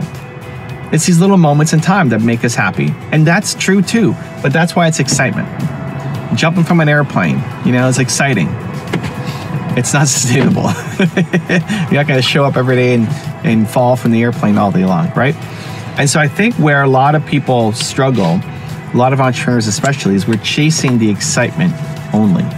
You're chasing what it's going to feel like when you hit your goal, when you have 1 million subscribers or 1 million in revenue or whatever success looks like to you. Well, what we're missing is the fulfillment part of it. So there's nothing wrong with chasing those goals. There's nothing wrong with having that caffeine high, that sugar rush, that, you know, hey, I hit my goal, amazing. There's nothing wrong with it. But if that's all there is, you need the meal. Right? If that's all there is, you're never actually going to be happy, because those are just moments in time. That you get excited today if that something happened, and then you might wait another month before the next exciting thing happens. We're just adrenaline junkies. This is what entrepreneurs are. A lot of entrepreneurs just become adrenaline junkies chasing the next high. That's not sustainable, that's not healthy, and that's not ultimate happiness. You have to pair it with the fulfillment. When you can do both, that I'm chasing these big goals, these big dreams, or even something small I can do right now to get excited, and pairing it with what I do matters. This is fulfilling to me. This is going to make a difference in somebody's life. That's where I think you have long-term, sustainable, healthy forms of happiness. The good news is both of them you can accomplish right now. At any point in time, you could choose to help somebody. You could choose to go serve somebody. Right, at any point in time. It could be, you know, helping those people put the groceries in their car, right? They could go help them, or take the shopping cart and put it away for them, random act of kindness. It could be going to somebody's YouTube comments and leaving a nice message. Think about a creator that you like to follow, somebody else that you subscribe to, who maybe doesn't have as big a following. Go leave a nice message. How long does it take you to do? Right? 18 seconds? You just made a difference in somebody's life. Responding to somebody who follows you on Instagram and saying, hey, thank you for following me on Instagram. I really appreciate you. That's how I built my Instagram following. I'd be sitting here at a Costco, individually messaging people who followed me to say, hey, Rick, hey, Susan, hey, Jennifer, thank you so much for following me. I really appreciate you. Thank you. Send. Next, right? 7 seconds, 8 seconds, 15 seconds at a time. You can choose at any point to be happy. I think you're a tree. And I wrote about this in my book, Built to Serve. I think you're a tree. What does a tree do? A tree breathes in the carbon dioxide, which too much of for humans is poison. The trees will breathe it in. they'll eat it, they'll grow from it, and then they'll spit out oxygen, positivity for the world. I see that as part of our role as leaders and as entrepreneurs, is to eat other people's negativity, grow from it, get better from it, and then spit out more positivity, more oxygen for the world. Ultimately, the people who are negative in your life, you have an ability to influence them. You have an ability to help them see the positive road, not through your advice, but through your actions. By you going off and doing your thing will inspire other people to want to change their life as well. Whoever is more confident wins. And when you're around really negative people, if you are doubting your positivity, they're going to win. They're going to drag you down. But ultimately, the goal is to get so positive, so optimistic, so happy that you pull them up. That you're more positive, you're more certain in your positivity than they are certain in their negativity. And you pull them towards making a better life decision. I have a list of beliefs that I read every morning. Every single morning I have it written on my computer, I pop it up, and these are the lists of beliefs and values that I want to remind myself of, that I want to live today and every day. And I find that reminding myself of it in the morning helps make sure that I actually follow through on it during the day. And so one of those things that I read to myself every morning is that work is play. One of the beliefs that I want to espouse on a daily basis is that work is play. That work isn't just work. That work isn't a place to go and die. Work isn't a place to go and struggle. And yes, work is a lot of hard work, right? Work is a lot of a grind. Work is a lot of getting stuff done and checking a lot of things off the list, right? You want to be productive and feel like you're creating meaningful value in the world today, but it doesn't have to suck. Like, work can be fun. And it's partly enjoying the work, having passion for what you're doing, right? Doing something that you feel is meaningful, but also just having fun with it. And so if I look at some of the things that I do, you know, in our office environment, I had Alex and Lily over and they started breaking out into a song. Row your boat gently down the stream. Row, row, row your boat gently down the stream. And in the morning when I'm making videos for my book, you'll see me on Snapchat with, you know, rabbit ears or raccoon ears or some fun filter on it. And fun is different to each person, right? I'm not the guy who's gonna be out cracking jokes. That's maybe more Alex's style. But the point is that you're doing the things that you can express your creativity through, that you are having fun with. If you are on your way to your office, whether your office is your basement or your home office or an actual office where you have your employees and team members, if you're on your way to go and do work and you are dreading it, it's like, oh, another day. And it's like, it feels like the world is beating you down. You're not gonna create great work. Like, if you feel like you have to just plow through a whole bunch of crap every day, it's not gonna feel fun. You're not gonna create an amazing experience. And so if you can approach it with, how can I have fun today? It's just asking that question, how can I make this fun? It's not by taking breaks, right? It's not by doing something in between to break up the crap, right? It's not, okay, I'm gonna grind through this for 2 hours, and then I'm gonna take a celebration and go grab a coffee and then come back and I'm gonna grind out some more. It's like, how can you make the grind fun? How can you inject fun into the actual process so that you are enjoying the process? Because if you can get to that point, it's not that every single minute of every day is gonna be amazing, but if you get to that point where work is play, where work is fun, you're not just gonna have more fun, but it's gonna show in the result as well. It's gonna show in what you create. You're gonna create better things, it's gonna add more value, it's gonna help you grow your business much more than if you go to work every day feeling like the world is crushing you down. Entrepreneurship is one of the hardest things that you're ever going to do in your life, and it's totally worth it. It's totally worth it. Whether it actually works out or not, most entrepreneurs will fail. Something like 85% of businesses fail in the first 5 years. Most businesses won't work, but it's totally worth it. Why? Because you're showing yourself that you bet on yourself. You're showing yourself that you're following through and taking action on your ideas, that you're worthy. You're showing yourself that you're worthy. You're showing yourself that you believe in you. And if you keep doing that, you're gonna win. The path to living a happy life, a fulfilled life, a life that you're proud of, is one where you continue to show up for yourself. And the minute that you stop, when you stop showing up for yourself, when you just throw in the towel and say, this is over, I'm just gonna work for somebody else, I'm gonna help somebody else build their dreams instead of chasing down mine, that's when life starts to fall apart. You know, that's the path down to unhappiness and depression. And it doesn't mean that everybody has to be an entrepreneur, but what you have to do is continue to bet on yourself. You have to continue to bet on your ideas. You have to continue to say, I came up with this good idea, and because I came up with it, therefore it's a worthy endeavor for me to chase it down.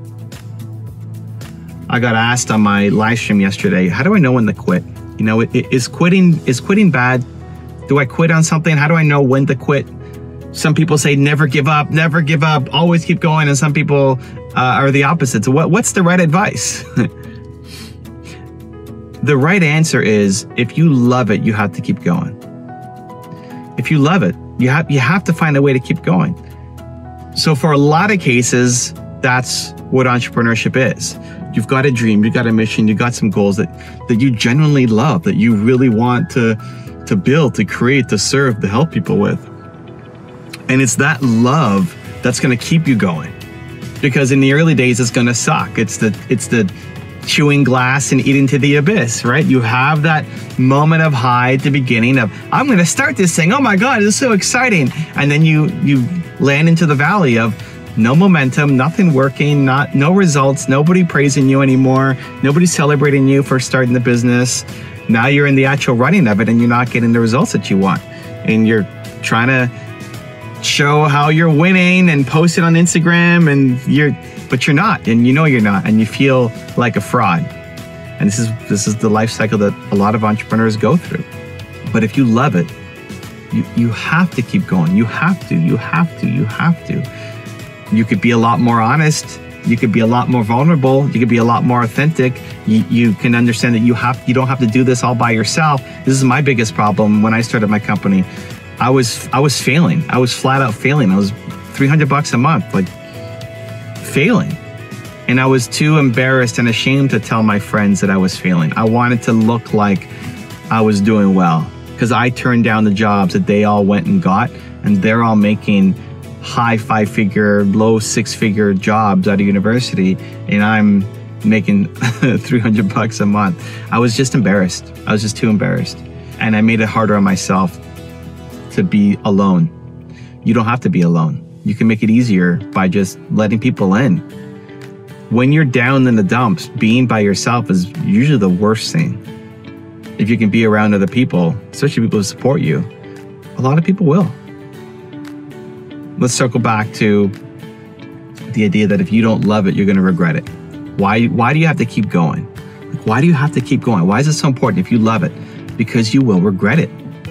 Because you will look back on this moment in your life and say, I should have done more. I could have done more. I regret not giving it one more week, one more month, one more year. I regret it. You will regret it.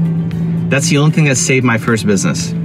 I quit on my partner. I told him, I'm done. I need to feel like I'm a valuable human again. Nothing I'm doing is working, and I hate how this makes me feel as a person. Nothing against you or the business, just how I feel. I need to feel like I'm valuable again somehow. That was the conversation. And then the next day I woke up and I said, I can't quit because I'm going to regret this. I know I'm going to regret this. I'm going to be an old man at 40. I'm 41 now. I'm going to be an old man at 40 and regret that I wasted my life and I didn't do this thing. And that's the only thing that gave me the courage, the motivation, the energy to get back up and just keep going. You will regret this. If you love it and you stop now, you will regret this for your entire life. Now, on the flip side, I think there are many things that you should quit on sooner. The difference is, if you don't love it, you need to quit on it. If you don't love it anymore, and maybe you never loved it in the first place, then you need to move on, because you will never win doing work that you hate. The people who are at the top of their game, people that I've studied, how many successful people have I studied and profiled and showcased on all of these channels? How many? So many people, right? The one thing they all have in common is that they love what they do. They love the process. They love the work. They love the grind. It's not a grind for them because they're in it so much and they love it. So that's who you're going up against, right? And if you don't love it, you're always going to lose. No matter how smart you are, you're going to lose because you're going up against people who absolutely love the thing. And so that's what you need. You need to be loving your thing. And so if you're in it just as a strategy, you're going to lose. Move on immediately as soon as your heart's not into it. either sell it, or if it's too new, then you just flat out move on.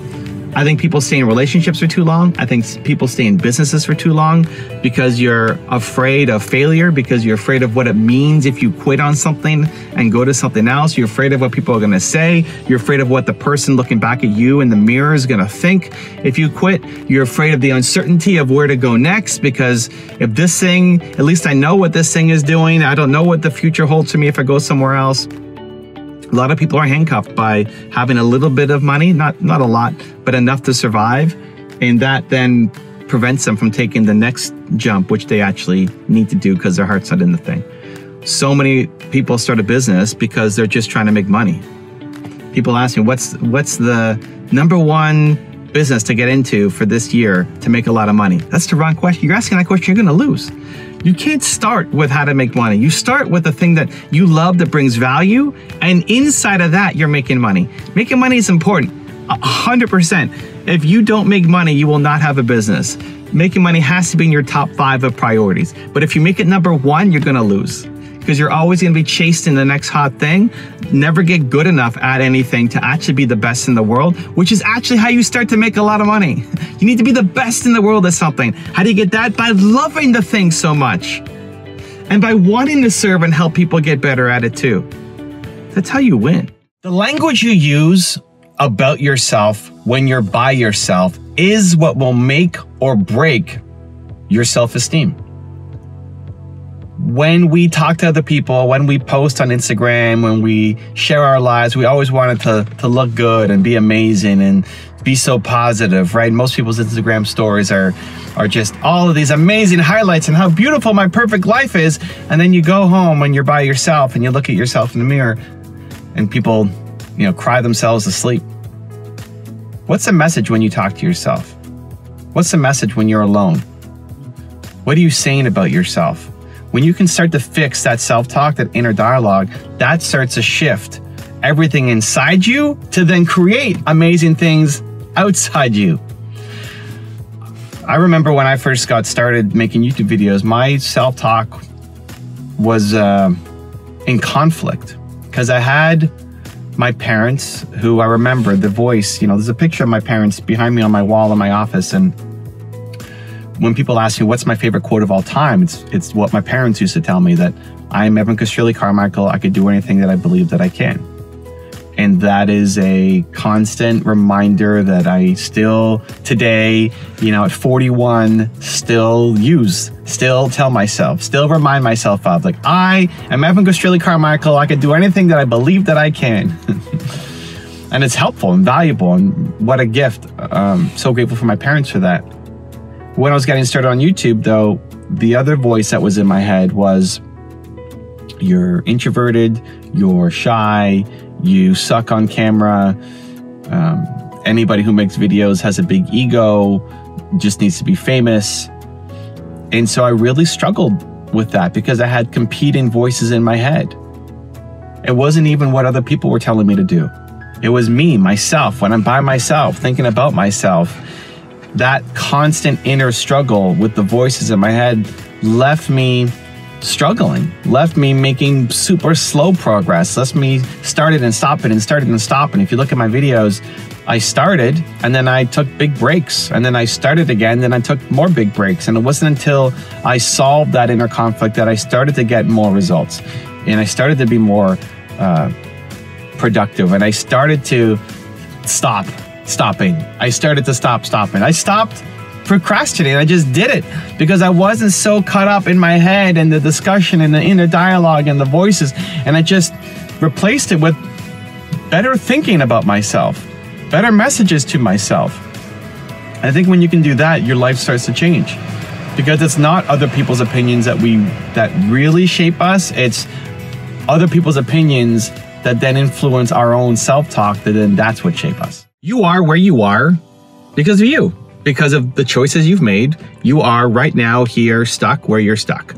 It's not the government's fault. It's not the economy's fault. It's not the algorithm's fault. It's not your parents' fault. It's not even your fault. I'm not even here talking about placing blame. It's not about who we're going to blame. It's about taking the responsibility to fix it, to say, I don't want to stay stuck here where I am right now. Things have to change. This is not my final destination.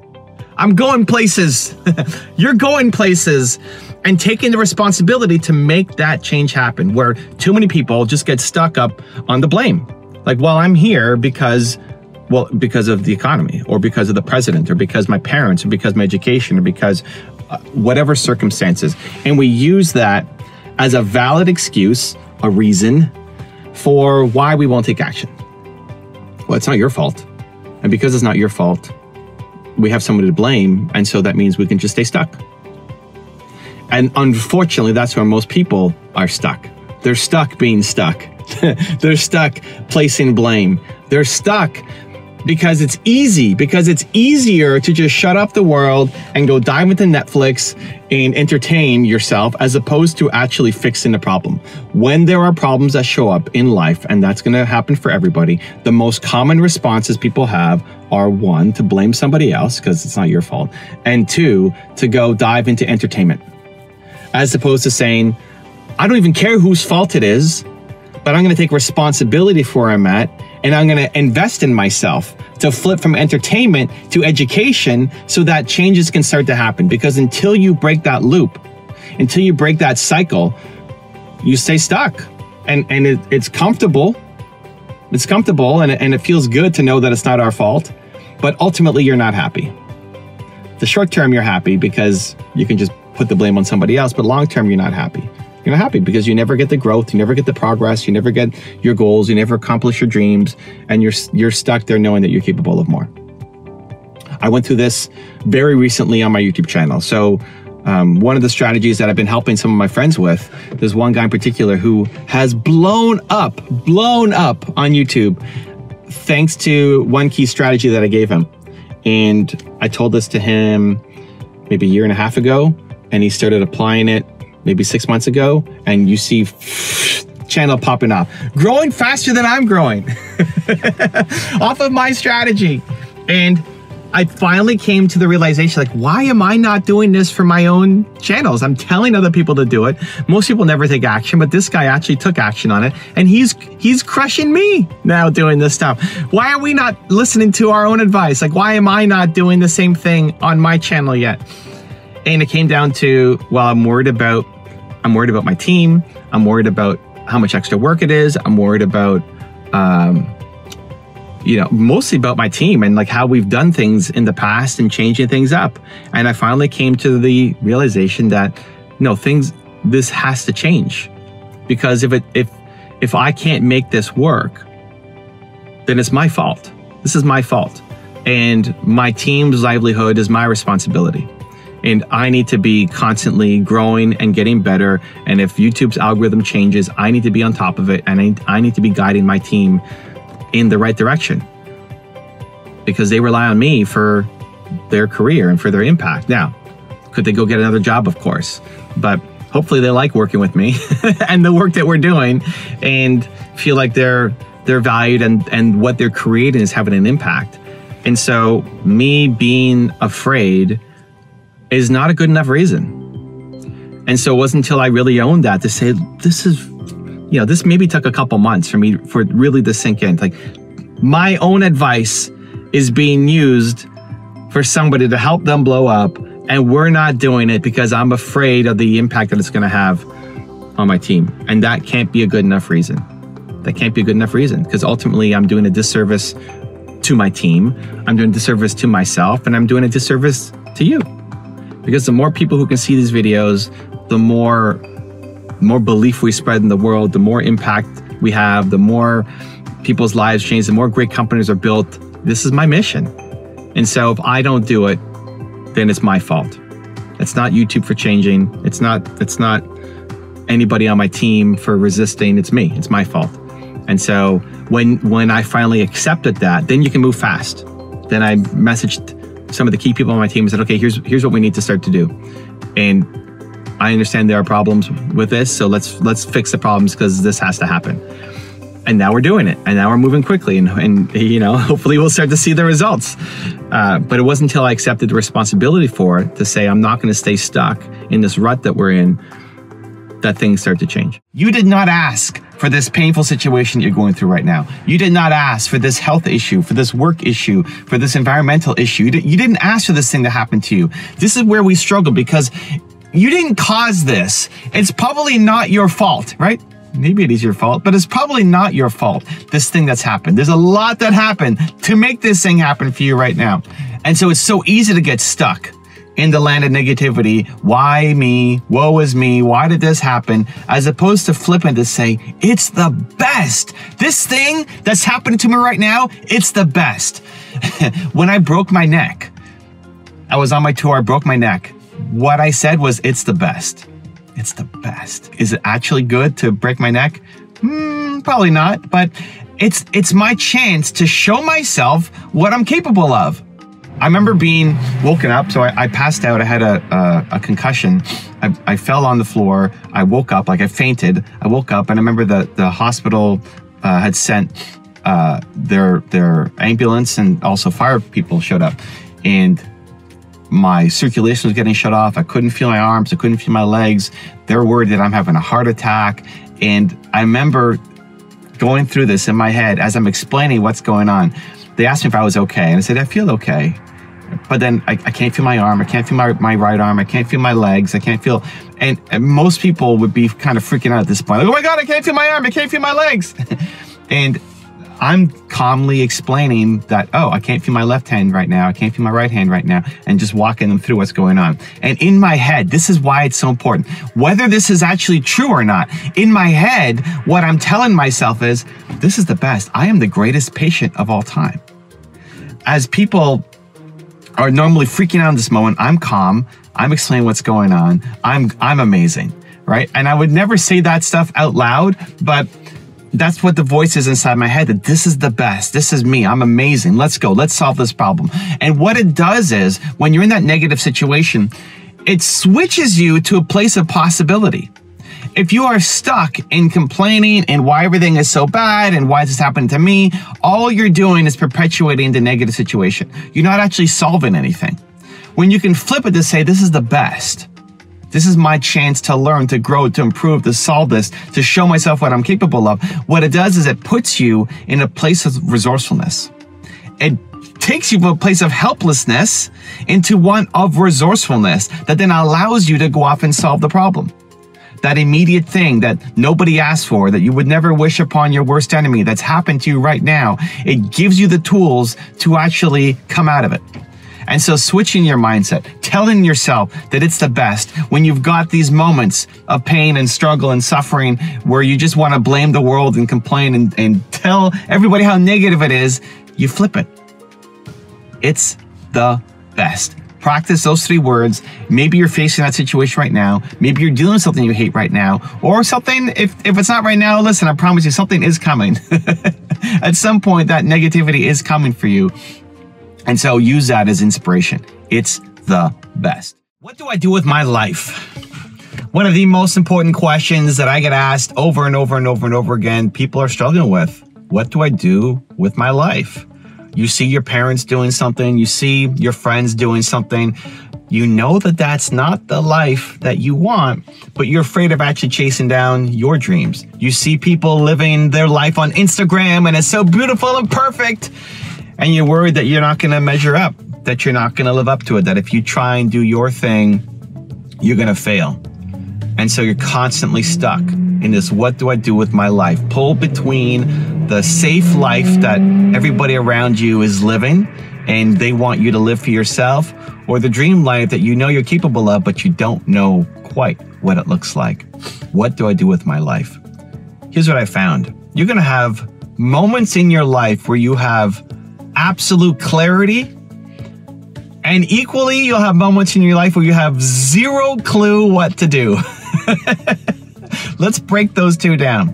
When you have absolute clarity, when you know exactly what you want to do, when it feels right, when you have momentum, the best thing you can do is put your blinders on and go to work. The best thing you can do is shut down everything else and get to work building your dream. We often hedge. We often play small. We often don't put as much in because we're afraid. But when you have those moments of clarity, You have to go play a bigger game. You have to start betting on yourself. Right now, I look at my YouTube channels as an example. This is a pretty special moment in time. And things are very well aligned for me right now. I mean, been doing YouTube for 12 years, built up a lot of traction, have a lot of momentum, been helping a lot of my friends, made a lot of new friends as a result of the channel, got into rooms that otherwise I shouldn't be in because of the success of my channels. And it's been a lot of work. And the early years did not pay off very well at all. I share on my Instagram a lot of my traction, and first 5 years of the channel, we didn't even have 10,000 subscribers in the first 5 years. And then we went and hit, next 5 years, 2 million subscribers, now passing 3 million subscribers on the main channel. But a lot of slow growth. But right now is a very special moment in time. Right now, I need to push harder on the YouTube channels. Right now, we've launched, I don't know how many channels, a lot of channels. We've got a dozen channels plus maybe at this point. I need to be pushing more on YouTube. This is a moment in time. The window here is so wide open that I need to jump through it, because at some point it will close. And I don't want to look back on this moment and say, I wish I pushed harder. I wish I wasn't afraid. I wish I did the thing that I knew was right. And we'll have it. You'll have those moments too in your life where you just see it so clearly. You have this vision. You see it all working out, but you're afraid to go actually take the action. You're afraid to go all in on it. You're afraid to do what is necessary. And then what ends up happening is regret. Because you'll be at the end of your life, or even 10 years later, thinking, I knew it. I saw it so clearly. There was this opportunity in front of me, and I wanted to do it, and I loved to do it, but I was too afraid, and somebody else went off and made millions of dollars off of my idea. Does that ever happen to you? Somebody made millions off of my idea. Well, no, they just went and took action when you were sitting being afraid. And so when you have those moments of clarity, you have to push everything else aside and go after that thing. Even though it's scary, even though it's too big, even though it feels beyond you, you have to go after that thing, because that's where your genius lies. And you either lean into your genius and go change the world, or you live the rest of your life with regret. You have to force it. Where are you stuck right now? Is it your business? Is it your relationships? Is it your career? Where is it? Your mindset, your health habits? Like, where do you feel is the number one place that you're stuck right now in your life? Where are you stuck? Get really clear on that, because having that honest conversation with yourself really matters. That's how you can start to make the change. And the point of this is not to say that you suck and look at the disaster you made for yourself and I can't believe you're not doing better. This is not a negative self-talk exercise. This is we're going to have an honest evaluation of where we are right now. This is you sitting down with you. You can look in the mirror, you can journal, you can go for a walk, whatever you need to do to have that conversation with yourself. But figure out what is the number one area that you feel stuck right now, that you don't want to be stuck in anymore. That if you're still stuck in the same spot that you are in right now, 1 year from today, you're going to be upset. You're going to be upset that you missed an opportunity, that you've wasted another year of your life. So where is that number one area that you feel stuck right now? Get some clarity on it. Maybe it comes right away. Maybe you got to digest it, but get some clarity on that, because that's a starting point to making some changes. The fact that you look at your calendar today, tomorrow, next week, and nothing excites you, okay, great. What can you shift? And it may require a wholesale change. It may require you doing some drastic thing, but more likely you could probably just do one small shift. Like, just start building momentum. Just start doing one little thing every day to start to train yourself, to start to just push the ball a little bit forward. Because often we think we have to make some giant change, and the only answer is to move to Mexico. And then it never happens, because to move to Mexico takes you however many, months and budget and all this stuff. You get stuck in planning mode instead of doing. What's a small step? What's a small tweak that you can make to today's calendar to inject more energy into it? What's something that you're going to love doing that will give you more energy, that then now you have energy for other things as well, right? Some kind of immediate momentum. You can't be doing the stuff that you hate. You have to find a way out. It may not be today, it may not be right now, it may not be this week, but you have to find a way out. So if you're working for a boss that you hate, long term, you can't be doing that anymore. If you're in a business that you hate, and maybe you started the business and you hate it, long term, you can't be doing that anymore. You will never win doing work that you hate.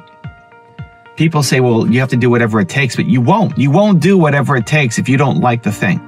And you're going up against people, you're competing against people who love the thing. They love it. And for you, it's just a strategy. And so the key is you have to leave the things that you don't love doing and lean in on the things that you do and find a way to use the thing that you love to then bring value to other people so you can have a real business, so you can go make an impact, so you can build the life that you deserve, that your family deserves, that the people around you deserve as well. So if you don't love it, and worse, if you hate it, you have to find a way out. And that may not be today. This is where people get caught up in the struggles. Like, well, I don't like it, but I have no other plan. Okay, well, we have to start working towards it so that a year from today, you're not in the same spot. But today, you have to go show up and kick butt on the thing that is causing all of these problems for you. So I look at my YouTube channels, for example. We've done over 10,000 videos, just crossed 3 million subscribers on the main channel. Woo! Thank you guys, appreciate you. I've been doing this for 12 years, April 2009. How do I keep going? How do I keep making videos? How do we crank out 10,000 videos plus? And how have I not burnt out? How have we not taken time off? Because I love it. Because this doesn't work for me. Because I look forward to this. Because I look at my filming day, which is Tuesday when I make these videos, and I'm excited to make more content to share with you guys, to hopefully, maybe this today is the video that finally sinks in for somebody. For somebody watching this video, whether it's true or not, the message I tell myself is somebody is gonna watch this video right here today, this one, and it's gonna be the light bulb moment for them. Not everybody, but for one person, that video, this one right now, is gonna be the light bulb moment for them that gives them the big unlock. And so I have to show up. I wanna show up. I'm excited to show up. I can't wait to show up. 12 years, keep making content, and as long as I love it, I'm gonna keep doing it. And so this is why, if you're trying to do YouTube just as a strategy, you're going up against people who love the thing. So you're always gonna lose. Meanwhile, there's something that you love doing, and that's where you need to be long-term. Who are the people who've done this thing? Who are the people who are great at this thing? Who are the people who you look up to, respect, admire? Maybe they're physical people, humans that you can touch and have coffee with and have a phone call and go meet and are in your life. Or maybe they're people you've never met yet, and you can learn from them on YouTube, on Instagram, on podcasts. But who are the people that are doing this thing? They're great at it. The thing that you're struggling with right now, they're world class at it. And you want to try to find some time to be around them more. You make it part of your daily ritual now to be around them more. If it's somebody who's in your circle, you're trying to have a regular call with them. That may be a daily call for a while. Maybe it's a weekly call. Maybe it's a monthly coffee, but you're trying to spend more time with them.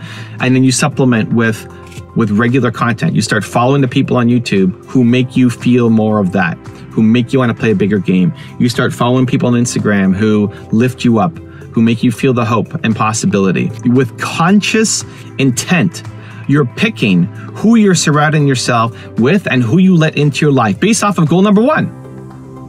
So if goal number one is to have more belief in yourself, and the biggest problem you have is you don't have enough belief in yourself, great. You can definitely supplement with a lot of my content. I mean, at least that's the intent. With every video I make, I'm trying to inject more belief into people, into myself as well as other people.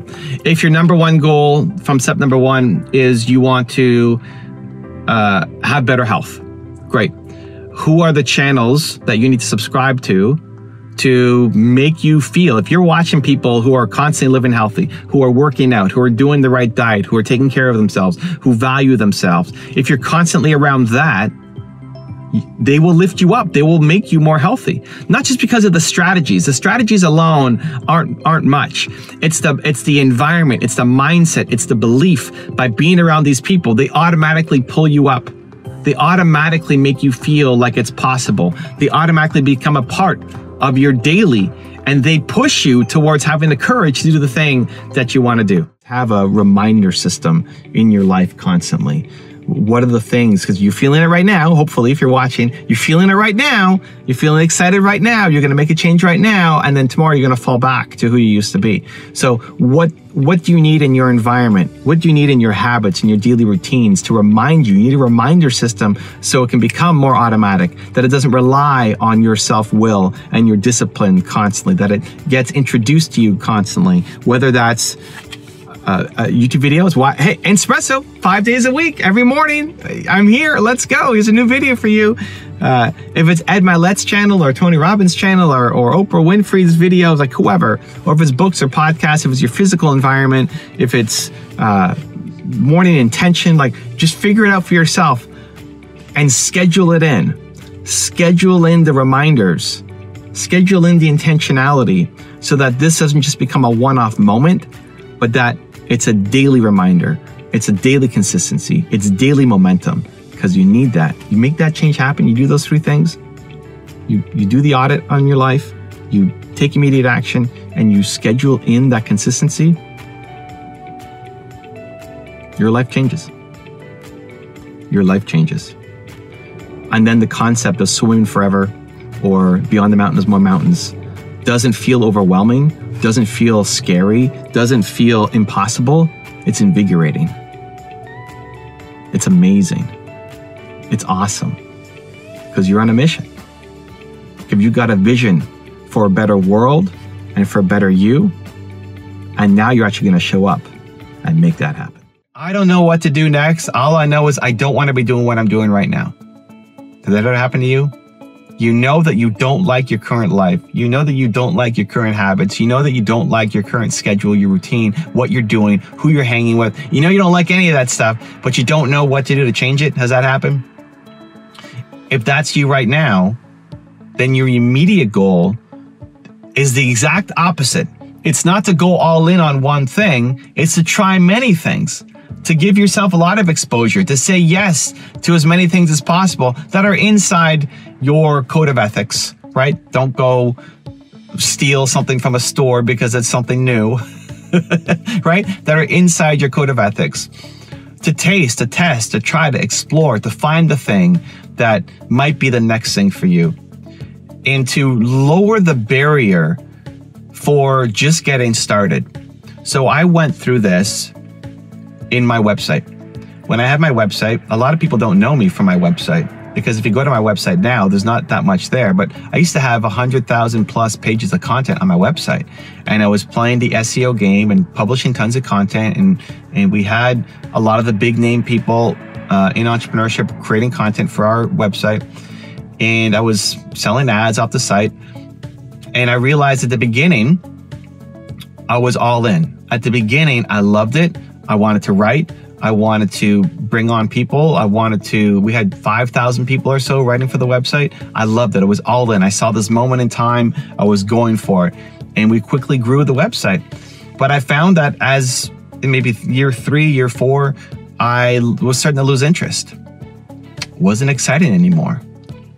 And I didn't know what else to do inside the website to bring that energy back. So I started to taste, test, explore other things outside the website. And one of those experiments was YouTube. One of those tests was me starting my first YouTube channel. And I really sucked at it. You can go back and watch my old videos. It took me a long time to get half decent in front of the camera. I sucked at it. I had no natural inclination for it. I told myself, well, I'm an introvert and I'm shy, so I'm always going to suck on camera. But I realized, I don't know, I liked it. I liked it. I liked doing it. I liked making visual content instead of written content because I'm a visual learner. I liked the idea that maybe there's somebody else out there who'll watch my video and be inspired by it, and that maybe makes a shift for them. I never expected to be YouTube famous because at the time, YouTube famous wasn't a thing. Nobody was YouTube famous, especially in education. Nobody was making long-form educational videos. It just didn't exist. And so I thought, you know what? I'll just keep doing it because I love it. That if 50 people, 100 people watch this video, that's 50 to 100 people who watch the video. That's maybe a couple lives changed because of me being courageous enough at the time to press record and make a video. And so that kept me going.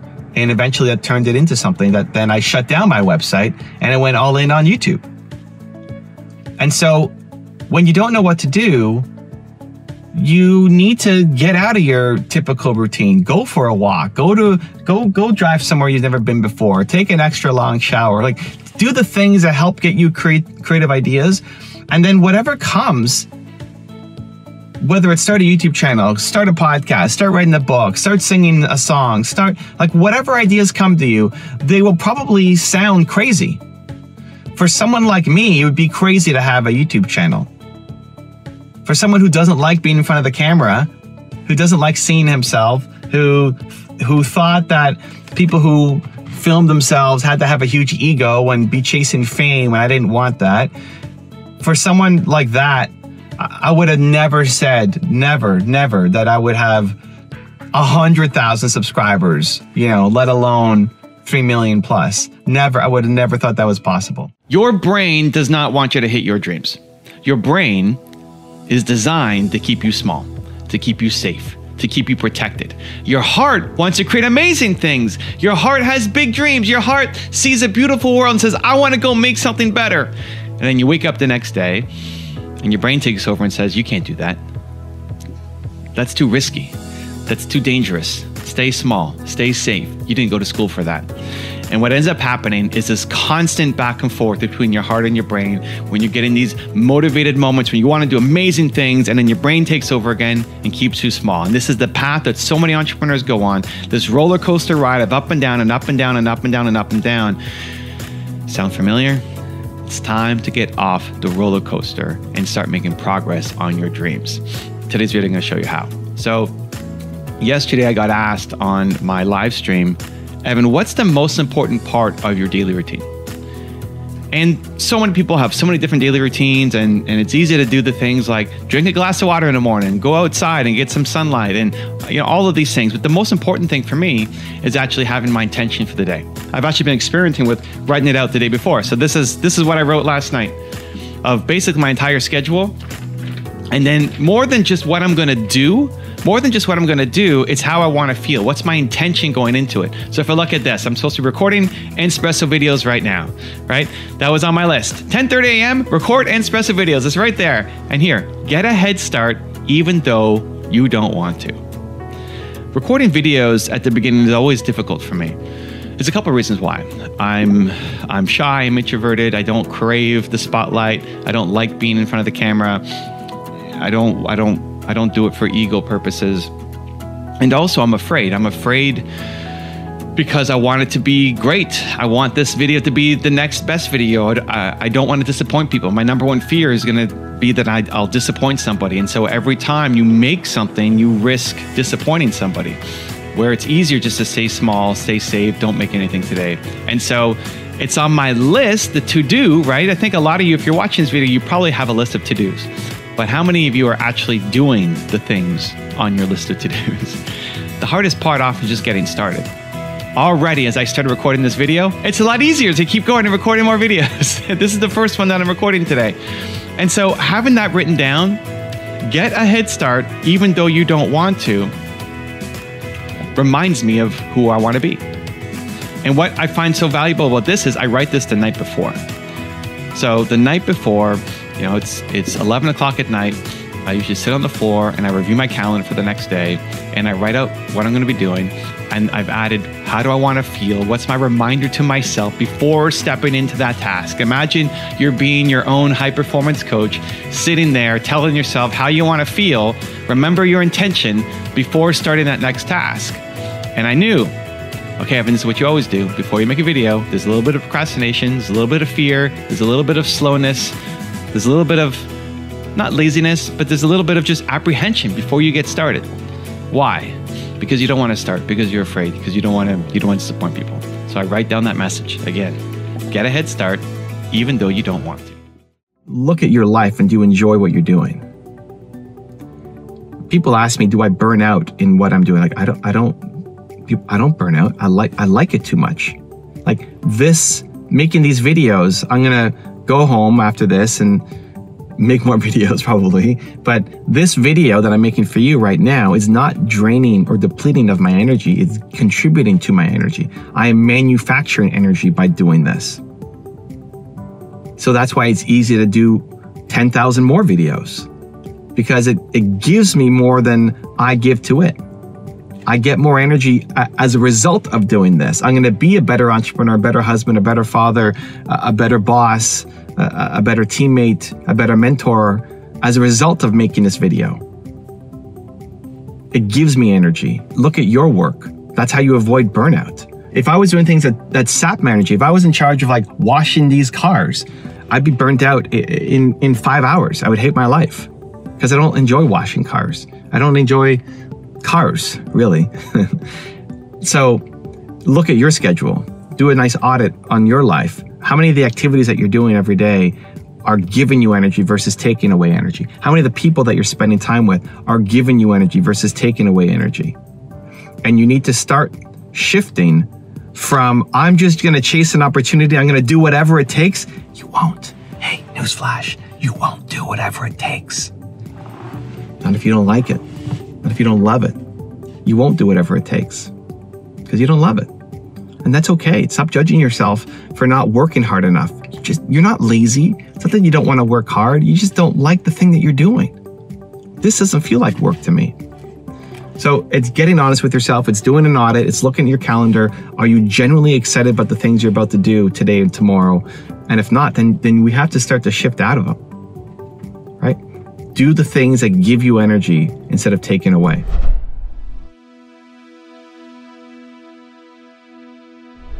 Because you made it this far in a video, I want to celebrate you. Most people start and don't finish. Most people never actually follow through. Most people say they want something, but they don't ever do the work to actually get it. But you are different. You are special. Believe Nation, you made it here all the way to the end, and I love you. So as a special celebration, if you put a hashtag believe down in the comments below on this video, I will showcase you and celebrate you somewhere on the screen in a future video because you are awesome. If you want to learn the biggest shortcut that you can make to success, check out the video next to me. I think you can enjoy. Continue to believe. I will see you there. I've been a big believer in model success ever since my very first business. It's why I continue to do what I do. I tell the story. Bill Gates saved my first company. I haven't met him yet. Hopefully will.